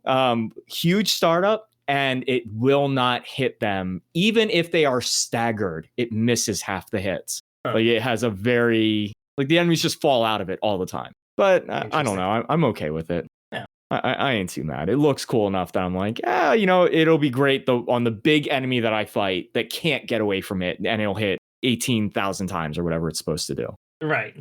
A clutch skill of hers, and again, I'm just looking at the first game's like skills now on her. I don't want to spoil everything, but on hard mode, there's a skill she gets eventually, and where she can steal mana, which is totally irrelevant on normal playthrough. And on hard mode, that was her starting skill, Soul Drain. Okay, yeah. So Soul Drain's like you totally don't need it at all when you just play on normal because you have ethers. On hard mode, it's like one of the most important skills she has. You have to fucking spam it. Yeah, she's probably supposed to have like my healing. Like Cloud is my healer right now. Cloud is doing like the regens. Cloud was my healer too because he builds ATB so fast. He builds bar real fast. Yeah. But it's the skill you were talking about was Ray of Judgment. That's what it's called. Yep, that's the one. Yeah. I don't know how many times it's supposed to hit. I remember Ray of Judgment being pretty good. But maybe they fixed it in the second game. I don't remember, but I definitely used Ray of Judgment at some points in my life. Maybe in like because the Chadley, I'm pretty sure Chadley Arena has a lot of like challenges where you only play as one character. So maybe that would be a lot. I know the Coliseum has those. So maybe that's where, you know, once you stagger someone, you do Ray of Judgment for. It's been a while, but yeah. Well, I had the progression of it, you know, where the first time I got it, I went to use it, and the startup was so long that I got knocked right out of it. So I was like, okay, got some startup on this one. So build up another 2 bars, put some distance on it, charged it up, fired it. He got hit once and fell out of it immediately. I'm like, okay, got to aim that a little better. Got to make sure he's like in place. Aimed it again, hit him like 5 times, and then he kind of fell out. He like bounced out of it. I was like, okay, you have to stagger him, and then it will work. And then I staggered him, and it hit him like, and the beam was like just kind of clipping in and out of his model a little bit. So it was only hitting half the time. Yeah, I think the enemy wasn't large enough, but it was a nice progression for me. I got the entire thing. Got to experience every roadblock back to back. I feel like on staggered bosses, it's really nice. As long as they have big hitbox, it should be pretty nice. It was still doing more damage than hitting her Storm Surge twice, and it was only hitting like 30% of its actual hit count. Yeah, I think that the Sorcerer's Storm or whatever that thing is kind of sucks. Yeah, that's only good if there's like a group of enemies, they're all around, and she's like one of the only people with bar, and just throw it right in place. That's the only time I've ever used it. What's your go-to with Cloud? What's your triple slash? Mm-hmm. Okay. The biggest problem, actually, and I do have a huge problem, and I'm not. Maybe it's a setting that I need to adjust. If I am playing as Cloud and I select Braver and select an enemy, he will, where he is standing, jump and do Braver in place and slam it and miss the enemy. If I'm controlling a different character and I select Cloud like within the menus and tell him to use Braver, the CPU will walk up to the enemy and then use Braver. You know what I mean? It's an odd problem to have. I vaguely recall that being the problem. Yeah. I don't know if that's a setting that's like all the other ones. Like in the, it reminds me of Tales of, where they have the different modes of combat control. Yeah. And there's like auto, which means anytime you hit a button, he automatically will run directly towards the enemy until he's in range and then attack, no matter what. Then there's semi, which I don't even know how it's semi. I don't know what the difference is between semi and manual now. I always just put it on manual where they just attack directly in front of them. Maybe semi gets them a little close. But what I'm saying is there's generally varying degrees of it, and I may have it set a little bit too aggressively. Yeah. Or I could just be better and just, I mean, what I've been doing to solve that, obviously, is just walking up to the enemy or using a move that automatically tracks him to enemy, like triple slash. I really like focus for us for stagger. I remember using that a lot. The damage is kind of shit, but the stagger was really high. I was having a tough time getting it to stagger, and I was hitting it I wanted to use it the same exact way that you're talking about. Okay. And I thought that it was going to be very effective. I think I just have been using it on the wrong enemies. I think it's like mostly for bosses that it was really useful. Because normal enemies you don't really need to stagger always. You know, sometimes they just die before that even happens. So yeah. Yeah. So I mean, listen, I'm still having a good clean time with it. My complaints are relatively minor. I think the voice acting is really good in these games. I think the performance by all the characters are pretty good. Yeah, I mean, I wasn't kidding when I said that. I probably the most impressive thing so far is that all of the characters look and sound exactly the way I think that they should look and sound. Yeah, all of them. It all works out now. Yeah, like the villains sound kind of and look and sound the way I expect them to, and the protagonists all look and sound the way I expect them to. It's really good for the immersion. I have a real tough time with immersion anymore. And this one, I'm able to get in a little bit. The things that break me the most are when I cannot move the way I want to when I'm stuck. That's wildly breaking for me. It pulls me and it reminds me that I'm playing a game with hard rules on it and that I'm not allowed to play the game yet is what that tells me. Right. I'm still in tutorial land 20 hours later. You know, the last game that I played that had a 20-hour tutorial was also a Final Fantasy game. And I played the tutorial to completion, and then the moment I got control of my party and was able to put whoever I wanted in there, I put the game down and never played it again. Yeah. Do you know what game that is? I know exactly what game you're talking about. It's 13, but this game feels billion times better than 13. This game's significantly better. Yeah. It's like not even close, but the characters in this game are all very much more likable. I disliked every character in 13, including the protagonist, who I thought Lightning was just a too edgy. She was like a Cloud Strife knockoff. And then Snow was like just a goofball that also caused like a lot of I don't know. I have many complaints about that game, but less complaints about this one. Yeah. No, I was very surprised though that it's dragging on a little bit in the old slums. But I think we're there. I think we're there. The slums is not the best part of that game for sure. So hopefully next week you'll have a better section of a game to update us on. That's what I'm hoping on as well. Right. I mean, that's what I played. Yeah, that's all I got for this week. Which I feel like I did Dude, I played like last time we talked. I just was starting Disc 2, so I put like 20 some hours this week, maybe more. Like, I wasn't fucking around. I feel like the game does move a lot quicker once you get into 4D. It does. But you put some hours on it. I did. Put a couple on. I was like yesterday, because I finished it last night. I was like, okay, I'm gonna fucking finish this game before the podcast. I need to. Like, at this point, I'm like, I'm in the final dungeon. Like, what am I gonna say? Like, oh, I got to the final dungeon, but I didn't finish. Is this what you were doing rather than playing that stupid firefighter game with me?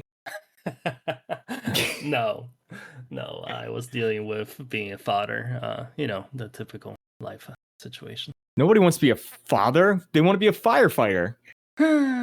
Maybe next week we gotta live the dream. By the way, have you downloaded that game yet? I did not. No. How large do you think that game is? Like 3 gigs, How large do you think that game is? 1.5. How large do you think that game is? I don't know. Less than a gig? How's that possible? All right, take your original answer, multiply it by itself, Okay, we're up then to 9. multiply it by 2, We're up to 18. then add 12. Really? Why? How? Why? I had to delete games off of my hard No, drive. that wasn't worth it. I got rid of Cyberpunk so that we could play Firefighter Simulator. So I really need you to. We'll make it happen by next week.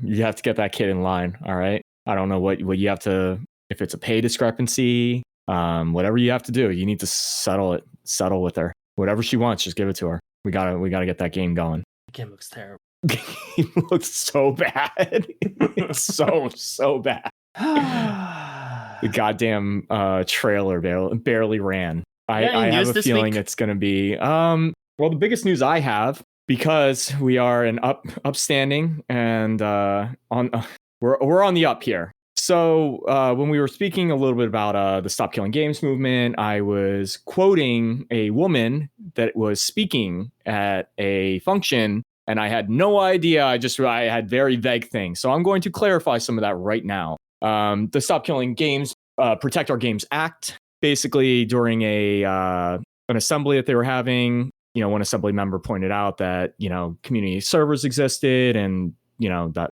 they're fine. And a woman came out. Her name was Jennifer Gibbons, who is a lead at the ESA. And she basically said that they are illegal. It's worth noting that a week later, they did kind of soften that statement quite a bit. And they narrowed the scope of it. They added in without authorization, rather than saying doing this is illegal under all circumstances. They basically were like, hey guys, it's up to developers how they want to treat this, but you should know. So they changed a lot of their wording and all that. But I did want to clarify. This news is now 2 weeks old. So glad I got it. Hey, it's important to submit your corrections. Thank you. Yeah, I'm glad I got it corrected just in time before I was misquoted in any of the mainstream. Nice.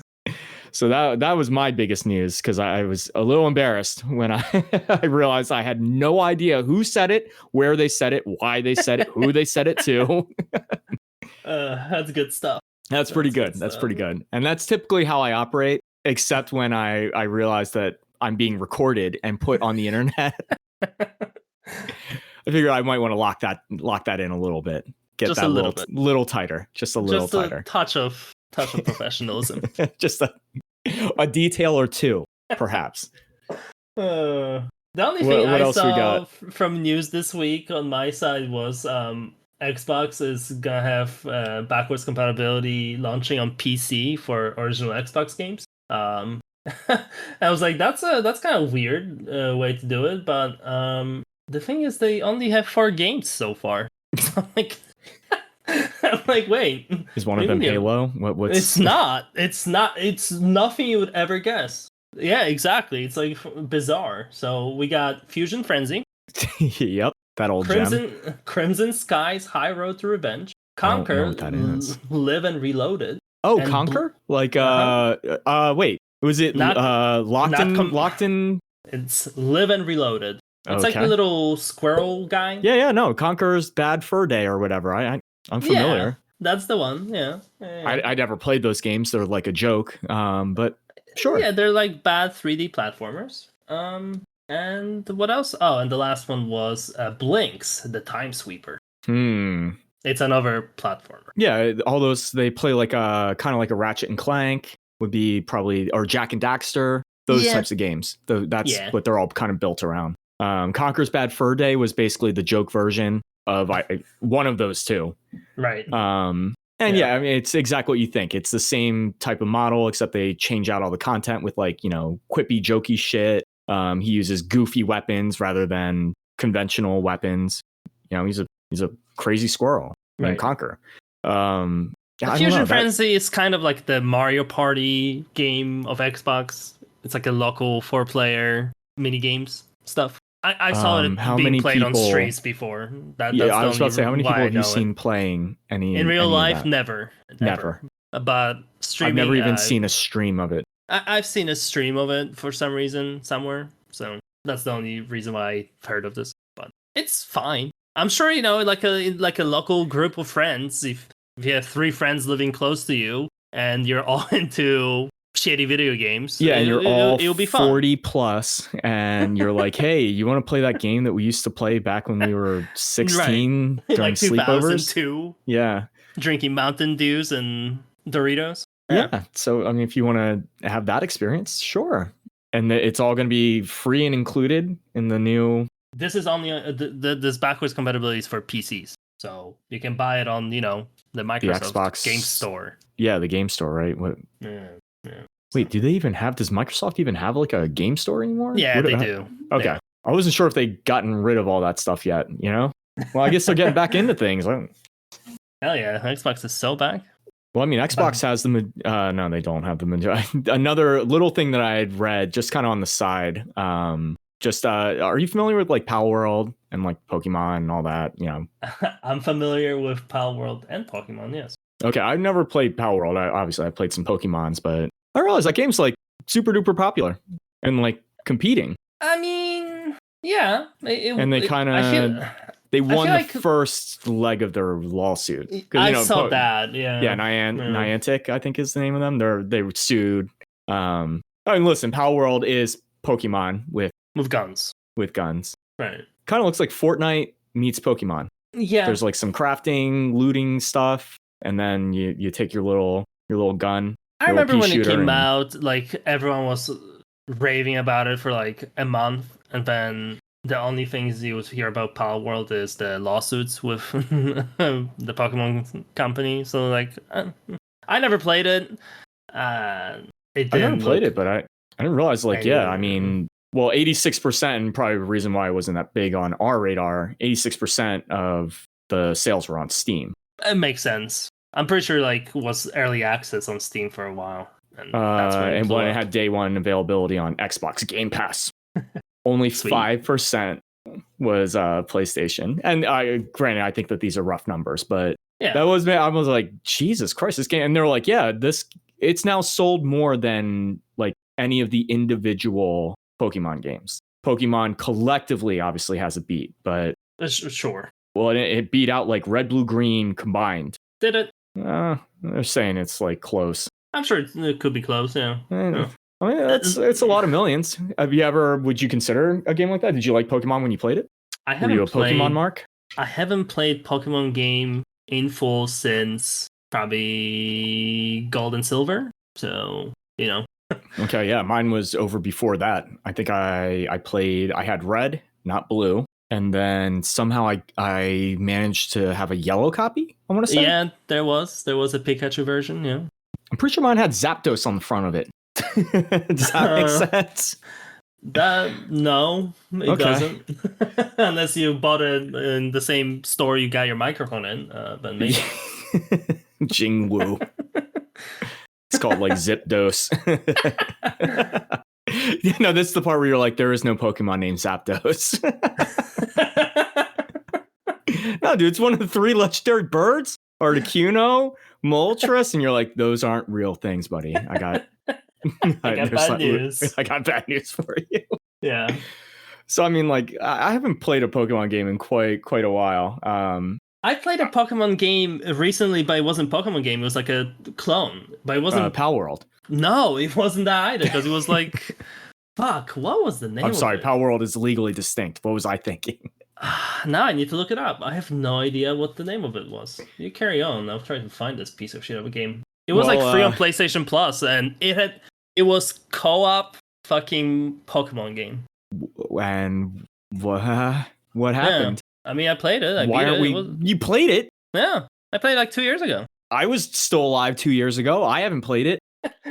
It wasn't great. It got pretty repetitive pretty fast, but Well, yeah, it's Pokemon. What was it? Maybe it was some version of Power. No, but it wasn't Power at all. Fuck me. Trying to think. I feel like I kind of know what you're talking about, and I cannot think for the Monster something. Not Monster Hunter, obviously. It's no. Okay, Slime Ranch? Pokemon like game on PlayStation. Yeah. Let's see what. We come very prepared Okay, for all topics on our podcast. We don't even know what we're going to talk to each other about. I found it. It's Temtem. What? it's the guys who made my microphone, Temtem and Zingya. Dude, I'm not even kidding you. It's called Temtem. They made a game. Yeah. Wow, they must have sold a ton of these microphones. Temtem online game. Oh yeah, look at that shit. Wow, that looks like a when I say it's a a mobile clone, game. When I say it's a clone of Pokemon, I mean it's a clone, big time. Spanish developer Crema came 165 unique creatures. Yeah, it was totally a Pokemon game. Just you could. I mean, I say campaign. There's no it's kind of campaign. And it just I played it. It was fine. Okay. The first question I see is what went wrong with Temtem. Temtem suffered from mismanaged MMO expectations, an intense post-game grind, and the lack of new content. Yeah. Ultimately, the developer ceased major updates to the core game, which frustrated fans who felt the title's live service potential was abandoned. See, I didn't play it as like a live service game. I played it as I'm gonna beat the quote-unquote story, and that's about it. Did you play Temtem Swarm? Nope, I only play OG Temtem. Temtem Swarm blends the chaotic fun of Survivor likes. I don't know what that is. With Temtem's signature strategy. With Pokemon strategy. Do you see screenshots of this game? Like, it's literally Pokemon. Well, the first thing I saw on the main cover, whatever image, was Cubone right in front. Yeah, dude. You have the little Temtems have 4 moves. You have to override a new move if you get more than 4. It's literally the OG Pokemon formula. I was about to say 4 is the number. Right. Like overriding moves. Yep. Okay. It's 1000%. Do they evolve? Do they turn into bigger Temtems? Absolutely evolve. Like it is Pokemon. I'm seeing a 3-player version of Swarm. I don't know. That might be some online multiplayer bullshit thing. Yeah. I'm seeing what we got in our future.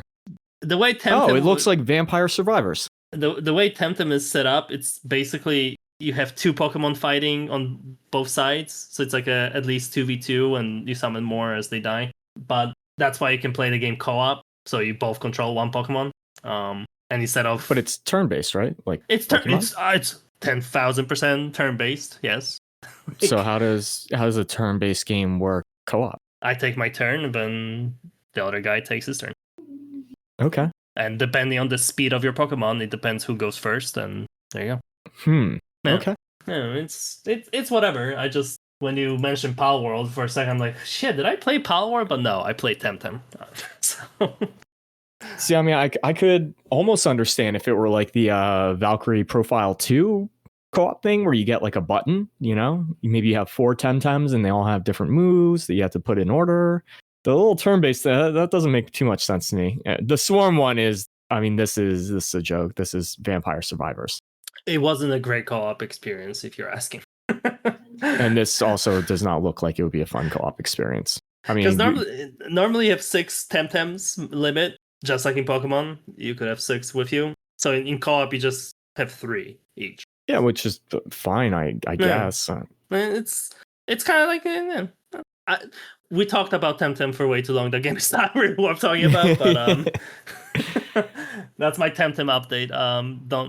But would you, after playing a game like Temtem, how would you feel about playing a game like Pal World? After playing Temtem, I feel like I'm good with Pokemon games for at least another 10-20 years, and then I can check back in. If I want to play a Pokemon game these days, I'm just gonna play Persona. But that's what I'm gonna do. That's fair. You're catching Personas, yada yada. They evolve. It's the same concept. Just better. In a much cooler system. Way better combat system. Yes. Depending on which Persona game you get. All of them are better than Persona 3. Persona 3 Remake is way better than normal Pokemon. Don't give me that remake shit. All right, I'm gonna give you Pokemon with Persona 3 rules. You have 3 Pokemon, but you don't really control anything that they do. Also, they're susceptible to charm, and healing does not have caps. So a full heal, your strongest heal, will full heal an enemy. That would be a shame if you fully healed the boss or something. Yeah, if you fully healed the final boss who had 1 million hit points when he was at 980,000 down. That would be a shame. That would be I could imagine that would make somebody turn off that game and never play it again. I could see that. Yeah. All right. Any other news? I think that might be one of the only games that I've ever quit outright.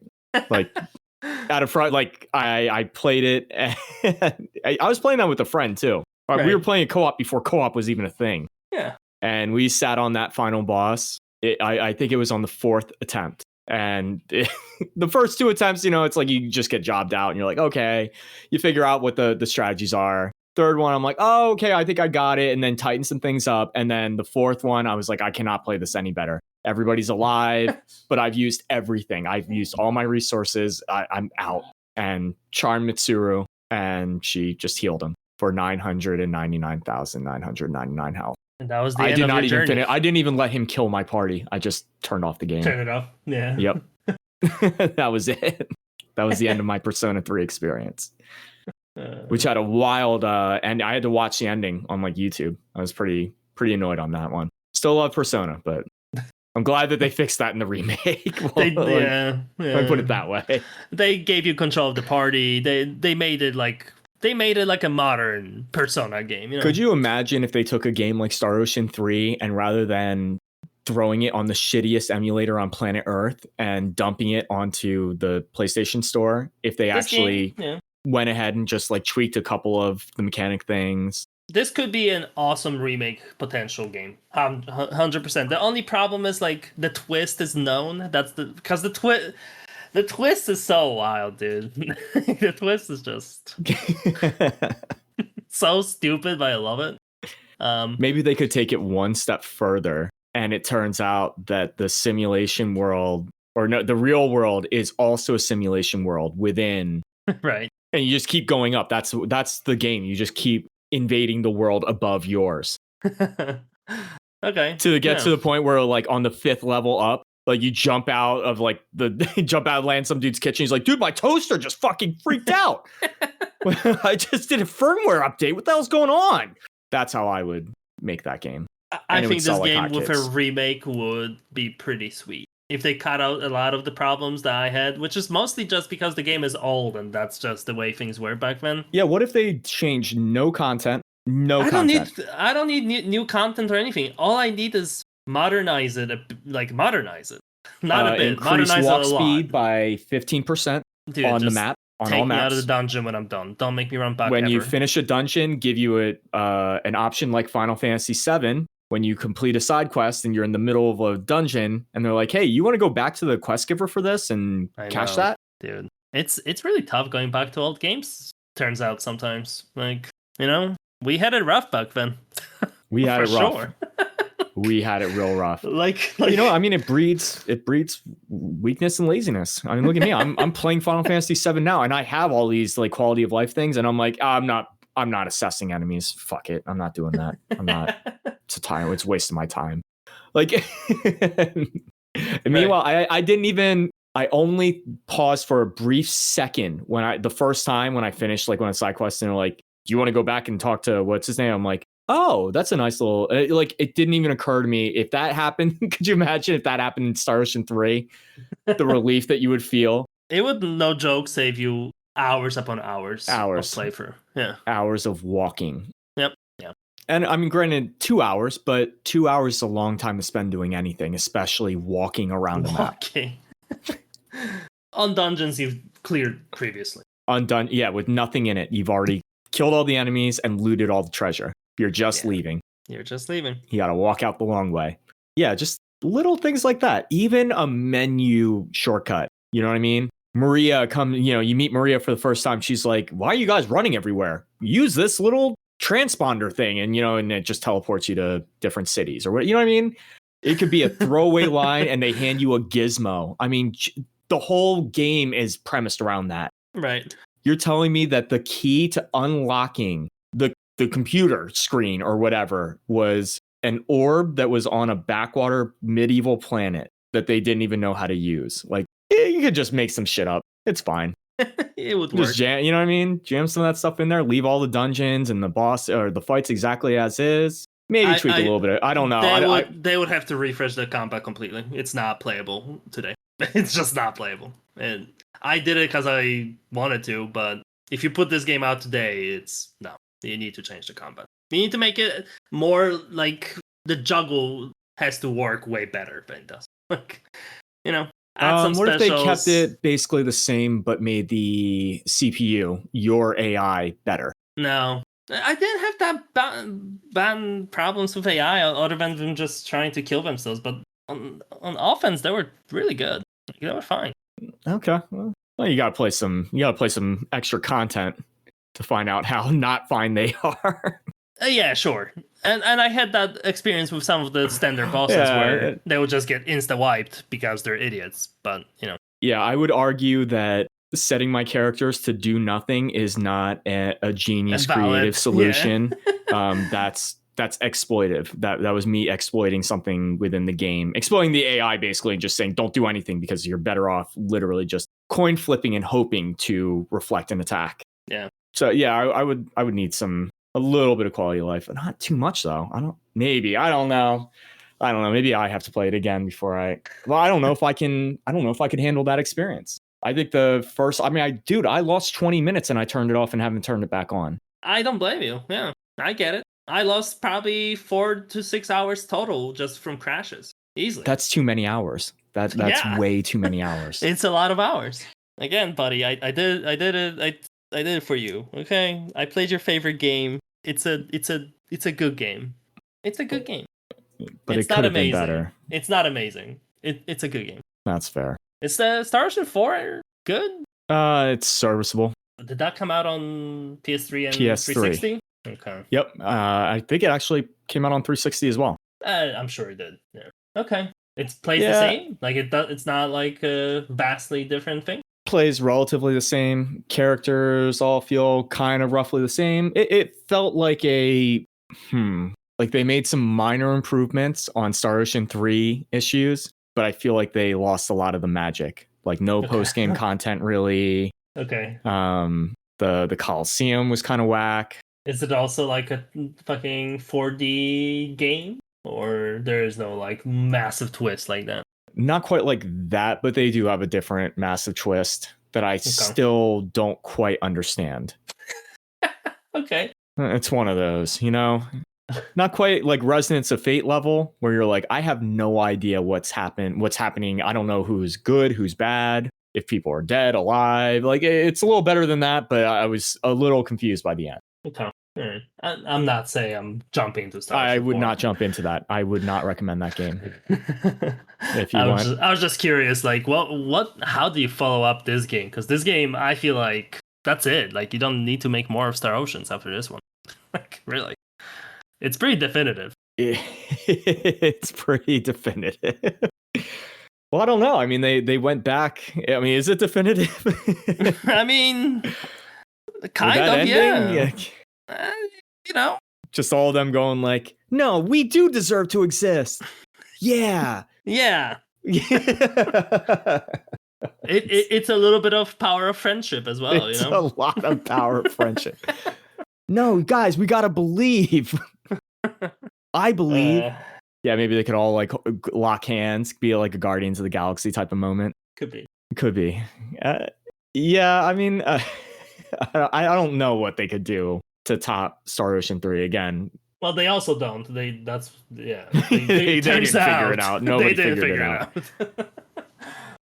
They're like, should we make it more confusing? Resonance of Fate? The music in 3 is really good. I'll 100% give you that. It's really good music. I really like the stupid little tune for the final boss too. He had a nice little man. It's the same guy who does all of the Tales of games. Yeah, and the music in all those games is like fantastic. So I guess that was the one thing, and it's so funny. It's like talk about that game, and I'm just so used to the music just being kind of good. Like back then, all the music was good in all the games. There was you didn't have like too many that had in a mainstream like in a JRPG. Music was generally good. They had like real composers come out and do all that. I don't know when that. I feel like it went through a weird dip at some point where like sound design got weird for a bunch of games. And now it's like back on track. Yeah. Like I don't have any issues with sound with games anymore. Right. I agree. But there was like a little window, right? That was a Like, little new games were coming blip. out, and they were like, yeah, the voice acting is like super bad and whack, and yeah. I feel like the PS3 era was like, yeah, they didn't have syncing as well, so there'd be like a lot of desync between. Stiff. It's kind of stiff. Yeah. Anyways, but I feel like the composition stuff, especially JRPGs, has always been good. I mean, maybe that could be a podcast topic. We'll have to go over video game music. What's the best video game music available? That might be even more subjective than what's the best game. Significantly. Like, because at least game, you can kind of make some arguments. Music is just like, okay, I mean, whatever you like, I guess. I don't know. There's no math or science behind what's the best soundtrack, It's just kind of vibes and feels. It's vibes and feels. But what would anything come to top of mind for you? Or is that something that you have to think about? My favorite video game soundtrack? Sure, unless you had a specific track itself, but I'm not good with like naming specific tracks. Yeah, how do you name them? Right. The one from Mega Man. I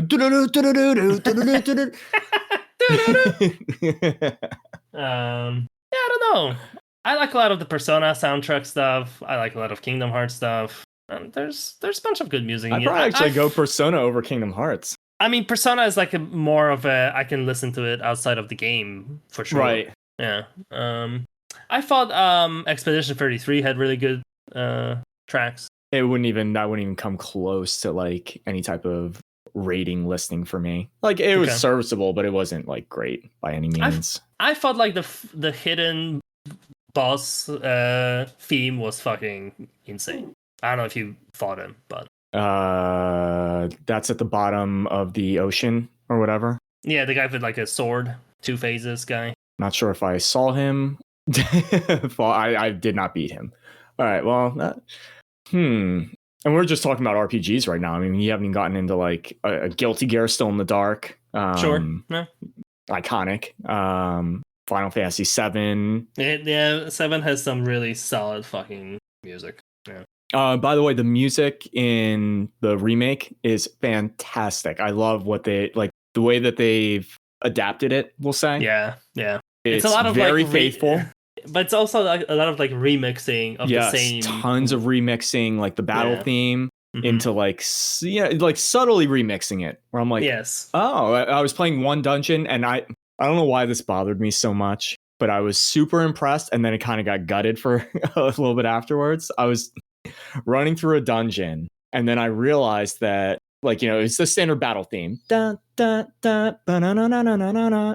Well, it's that theme for anybody who doesn't know. And during the battles, it's like very orchestral, big horn lines and all that. And then it took me a little bit, but I was like halfway through the dungeon, I realized that as the battle was ending, it was just basically fading down into, more acoustic style instruments. More piano, solo violin, stuff like that. And I was like, wow, they're like, grading up and down. And I know games do that where they have like 2 versions of a song they're basically playing simultaneously. And as you approach a battle, one overlaps the other. They fade one in, one out. But it only worked going out of battle into like the dungeon. If I engaged in a battle from the dungeon, it reset and restarted the battle music every time. And that bothered me. Mm-hmm. I wanted it to be a smooth transition both ways. I could see that. Yeah. It didn't help that I was explaining how impressed I was with it to my fiance.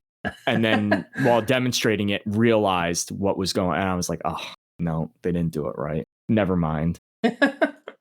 So that's my takeaway. I hate the game. Worst soundtrack. It sucks. It sucks. All right, buddy. That's the news? Have we made it?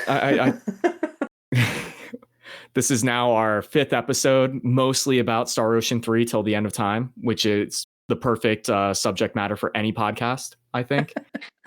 Listen, it had to be done. It's done. We did have a new game today. We had Directive 8020 that came out in May 2026. That's recent. That was right around the corner. Yeah. Okay. And we got a real new game. We got Firefighter Simulator. Actually, I think that game's like 5 years old. I did buy the disc for Directive 8020 because I'm gonna, sell it after I'm done with it. Yeah, is GameStop even a thing over there? Just like I just bought it kind of, let's call it the Facebook marketplace. First of all, it was like $20 instead of 60 on PlayStation Store. Okay, I get behind that. So that seemed pretty reasonable for, let's call it an 8-hour experience. Okay, yeah, sure. Won't be able to do that on PS6 though. But well, I mean, for $1,900, I mean, what do you expect? You're not going to get a machine why would you it's have not going to save shit on the console. Right. Yeah. All right. Let's wrap I was this busy. up. Sorry, I wanted to. Oh my God, Firefighter Simulator was released in 2017. Why do you have to play this? Do you just want to like experience pain, or why are we doing this? Because you were telling me how much you like simulator games, and it turns out that this one's free this month, and because we're budget conscious, I figured this is gonna be the one. All right. And Fine. You wanted to be a firefighter when you were growing up. Who doesn't? Who doesn't? Well, now you can. You're all grown up and you're about to be a firefighter with your best bud. We're going to be going, you, me, the squad. And we're going to be putting out something. I don't know what we're going to be doing. I noticed that there was like a lot of stuff that wasn't putting out fires in the demo that I watched in the little trailer. Right, I didn't like that as much. I did like that putting out the fires looked exactly the way I thought it would. Bad? Yeah, I mean. Okay, yeah, just making sure. But, well, I don't want to. Listen, I'll let you. I want you to come to your own conclusions. Maybe it looked different on my PlayStation 5, and maybe it'll look better on yours. Maybe I should get the Pro, and we can test the difference. Compare, yeah. I think that's the best game to do it with. There ever a game to test the stability. It's either that or Star Ocean till the end of time. Maybe on PS5 Pro, it doesn't crash at all. Maybe PS5 just couldn't handle it. Probably won't even boot. Oh boy! All right. Well, I mean, we need to wrap this up. We need to wrap this up. I'm planting the seed because I noticed you've been dodging this bullet, and I'm not gonna let you. This has a 9 out of 10 rating on Steam. That can't be true. I don't know what that means. I don't know what that means because I don't think Final Fantasy VII Remake has a 9 out of 10 rating on Steam. Wait, what? I'm curious now. Last thing, and then we need to wrap this up. But Star Ocean 3, what's the Metacritic? If you had to guess. It's going to be like a 7 point something. It's kind of average. It's a 8.8. Just 80. Yeah. 8.0? Okay. Yeah. Actually, that's better than I thought. I thought it was like a 7.7. Hey, listen, maybe it went up. I know I vote for it every time I log into a new device. The PS4 version is 72. The PS2 version is 80. So, all right. It's about 8% worse, which is very. I would actually. I second that. I would say that the PS4 version is at least 8% worse, and that's all we got. And that's that's my last point, and I'm sticking to it. All right. All right. Well, I mean, this has been Chris, and this has been Paul. So we want to remind you all to subscribe to our Patreon, and also to write into us about your rating for Star Ocean 3 until the end of time. You can do that at our official email, which is scrubcastpod@gmail.com. Sorry, Paul, you broke up there for a second. Correct. You should submit those submissions to our email, scrubcastpod@gmail. So this has been Chris, and this has been Paul, and we will see you next week.